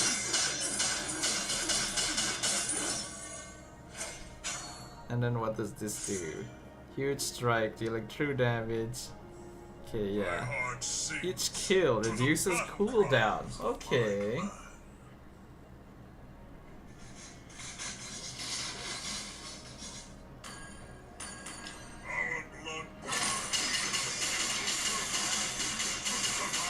Oh, fudge.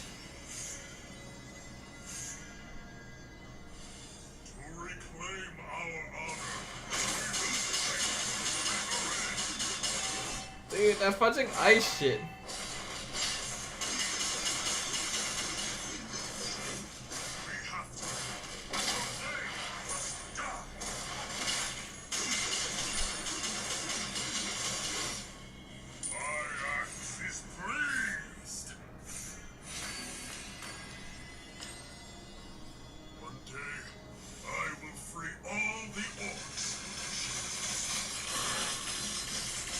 Damn, you already go so fast with the golden staff. Our blood burns with a single purpose.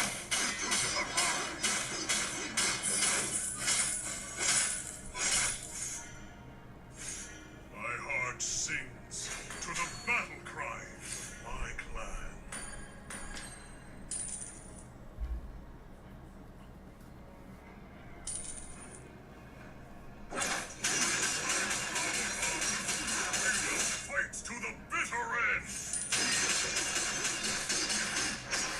Based on the way things seem to be designed, I get the feeling that the melee heroes are meant to be like tanks, and then the ranged heroes are the ones that actually do the damage. That kind of makes sense. We are orc!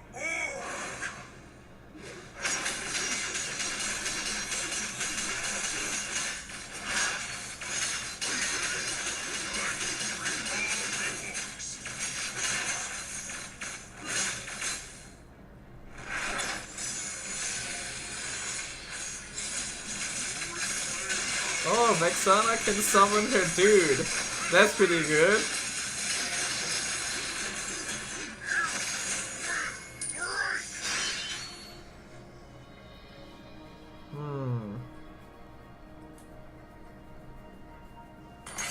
That seems good. We have to live, so they must die!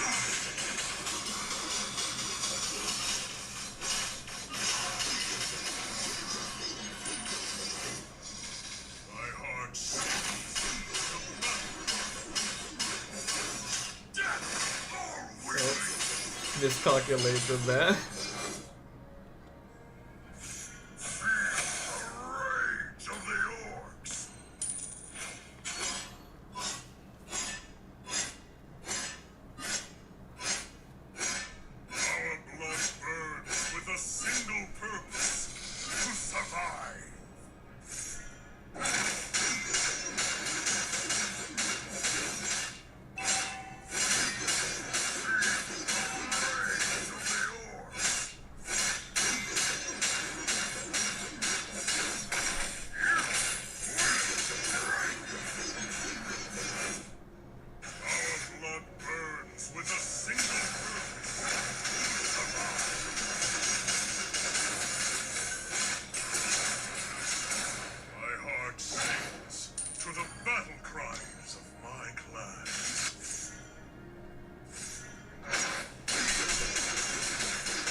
Well, at least Baldwin heals a lot better than all this. I actually feel like I can be a tank. To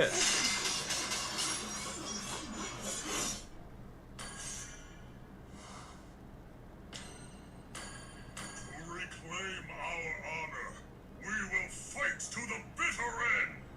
Is anything else I might be able to get damage-wise? Probably not. It's probably all defensive from here on. Guardian Helm, I guess.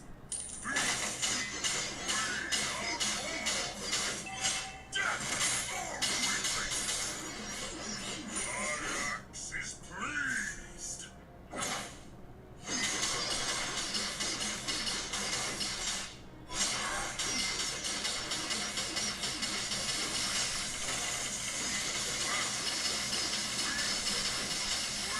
Damn. Look at Carrie go.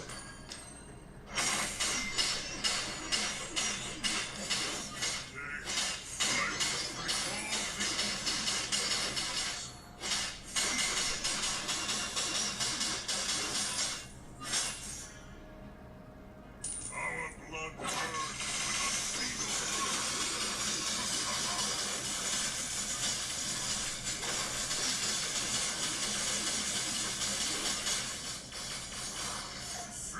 Oh, it's this guy.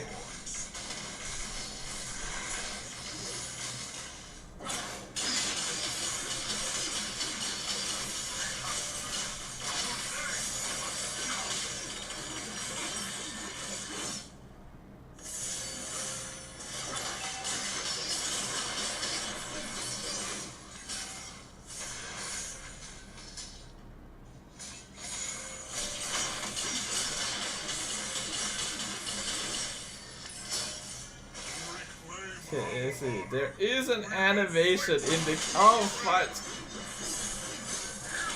Oh, I couldn't cast my ult!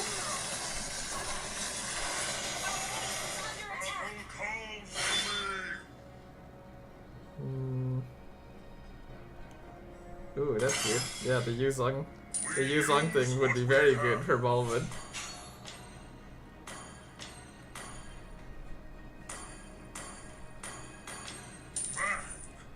beast! We are Orc!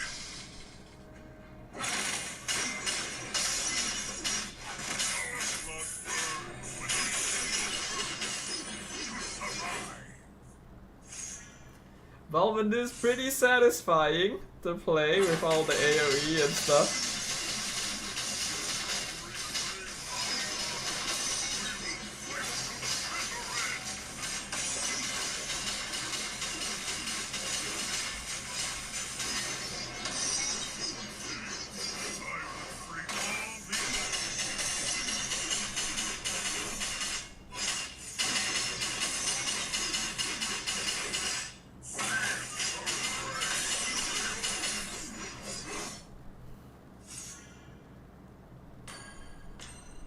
Okay, so far so good.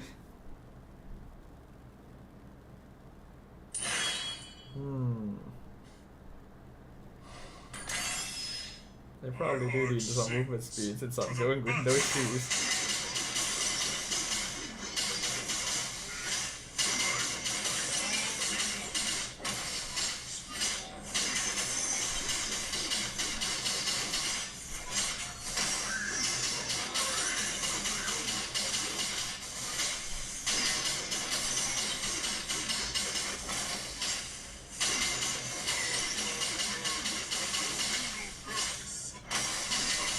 Yeah, Malvin can definitely handle the lane a lot better than Aldous could. We have to live, so they must die! We use what we have. Vex Lord getting Spell Vamp is interesting. You actually hasn't it always been like that? Don't you get Spell Vamp off of the Lord's attacks? Like Vexana Lord attacks?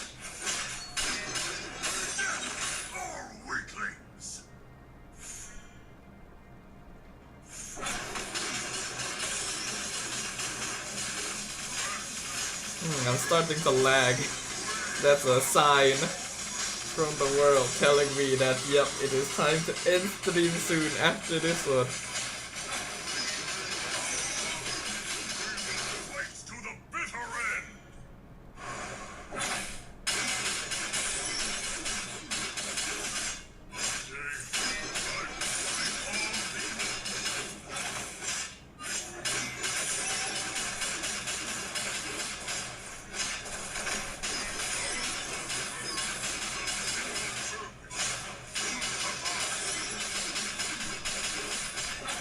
Damn, the next wave is spawning and I'm still dealing with the last one.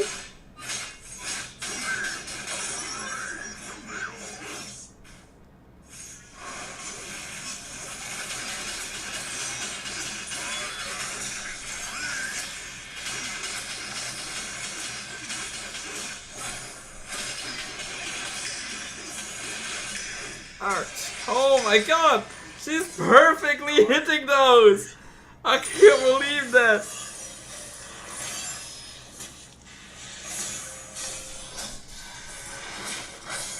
Damn, how many of those could you spawn? Damn.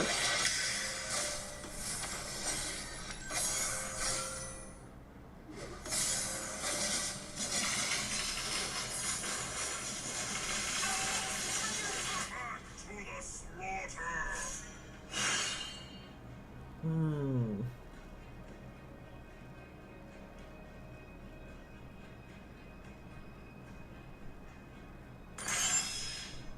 My heart sinks to the battle.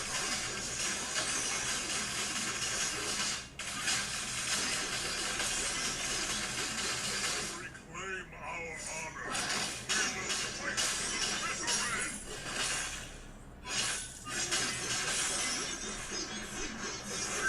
The rage of the orcs. Yeah, I'm basically playing tank. Actually, no, playing tank is not useful because bosses deal true damage. I mean, bosses deal true damage, yes. But the minions don't. And even if they do true damage, at least I can survive it a little bit, right? I think there's value.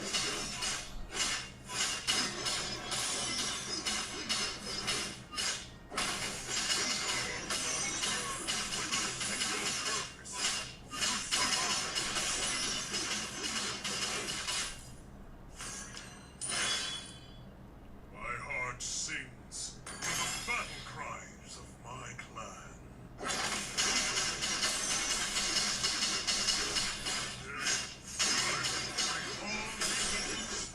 Oh my god, I'm lagging. Oh my god, I'm lagging.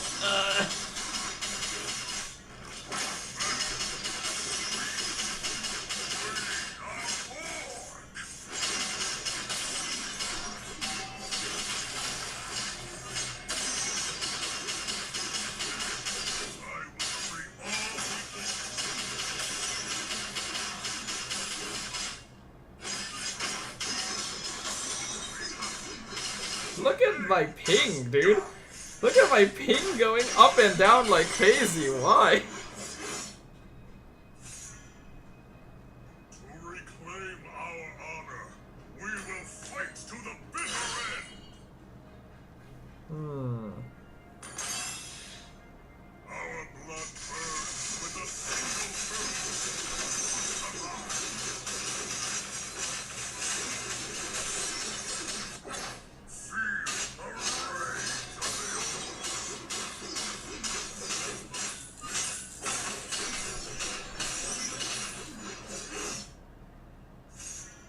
My heart sings to the battle cries of my clan.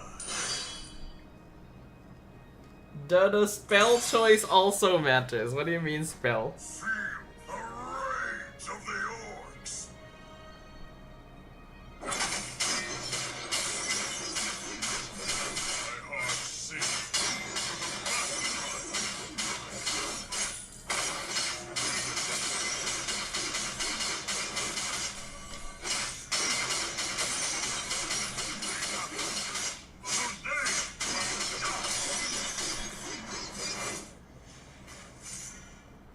My axe is pleased.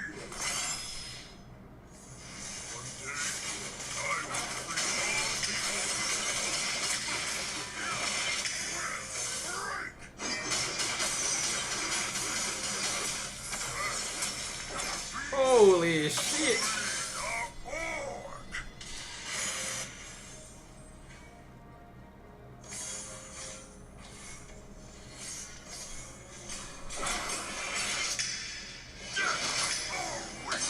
Dude, he's perfectly aiming me!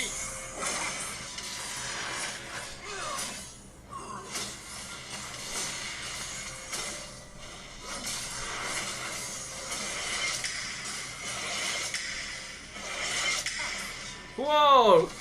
Damn, you got one shot! That's crazy!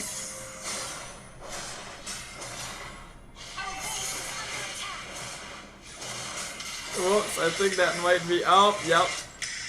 That's kinda GG right there.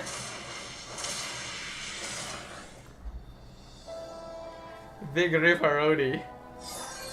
I don't really... There's definitely a meta to this somehow. Hey, I got MVP.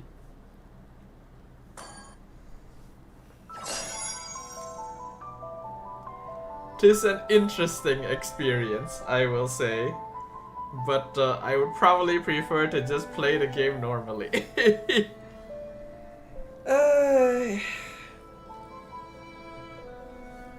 Tis a night of all time. I really don't know how to fix my mirroring software kinda deal. Because to be honest, this is how it used to act in the past. In the past, I used to have to actually connect like an audio cable. But then it kinda like got better on its own over time, and now I don't know why it's, you know, gone again. But whatever, we'll see what I can do and if I can like try to work around it somehow or fix it. For now though, I think that'll be it for me tonight, peepos. GG's. That's not A pretty interesting game mode, I will say. But yeah, probably not something I'll go and find and play on my own. But thanks for joining me for some games. And thanks everyone for joining me for stream tonight. I don't really know what I'm gonna do on Wednesday. I'm gonna need to either like figure out how to resolve this audio thing by then, or we play something else. Which is a little bit unfortunate because I'm sure a lot of y'all would want to play MLBB by now. I thought Dodo was gonna get paid after claiming everything. To be honest, I was also wondering if I would get paid. I was wondering if I was gonna see like those 5,000 diamonds there, but it's not like it happens that often. But yeah, so next stream will be on Wednesday as per usual. If I'm able to resolve this audio thing by then we'll play some MLBB. If not, then maybe it's a chance for me to play some NTE, right? And then we can try some multiplayer. Because I really do want to try the multiplayer and see how it goes. And maybe I can do some stuff like the horror mission on stream. Because I have not done that one yet. Because I feel like it would be very good stream content. But yeah, so next stream should be on Wednesday as usual. Have I gotten cheese yet? No, but I'm close. I can actually get her right now if I wanted to, if I just farm enough money from the bank heist, right? Because the only thing that's stopping me from getting her now is the bank heist money. So I just need to do the bank heist to get the money and then I can get her. Because I'm at like Tycoon level 17. So yeah, I'll get her eventually. Dodo scream counter, we'll see. Because people have said that it is genuinely quite unsettling, quite scary to play. Not to mention that the puzzle is apparently quite hard. So we will see. I'll let you guys know what my plan is before then. So if you guys are not in the Discord server, make sure you guys join the Discord server. And for those of you who haven't, do drop a like, follow, and subscribe on my socials. I'm always live on YouTube and Twitch. Currently every Wednesday night for MPL. We'll go back to a more regular schedule once MPL is done. And then I also have Facebook, Instagram, TikTok, as well as the Discord server I mentioned to you guys earlier. So if you guys want, do drop a follow on any of those. If you guys want to keep up with the community and know whenever I'm going live, always appreciate the support. And to the peeps who came by in the raid earlier, thank you very much. If any of you are still around, thanks for dropping by. Hope you guys enjoyed the stream. Apologies for the complaining. It's just one of those nights, though, to be honest. Happens a lot more than I would like to admit. So maybe it's just a regular feature of the stream at this point to hear me complain and mauled about various things happening. Who knows? That's what happens when I'm not playing my anime waifu. Okay, but yeah, I'm gonna go ahead and go to bed now, peeps. Thanks, Arian, once again for coming by. Hope you guys enjoyed the stream. I need to grab Dodo from the bed. One moment. And yeah, I really hope that this week of MPL will not be as sus as what we've had before, so that I can at least do some kind of like proper ranking of the teams before the playoffs happens. I can only hope and pray that is the case. But yeah, have a very good night, everyone. Once again, thanks for coming. Do drop a like and follow. And I will see you guys on the next one. Bye bye, everyone. Have a very good night, y'all. Bye bye, peoples. Dodo, once again, to close things out. Bye bye, everyone. See y'all. Bye bye. Good night.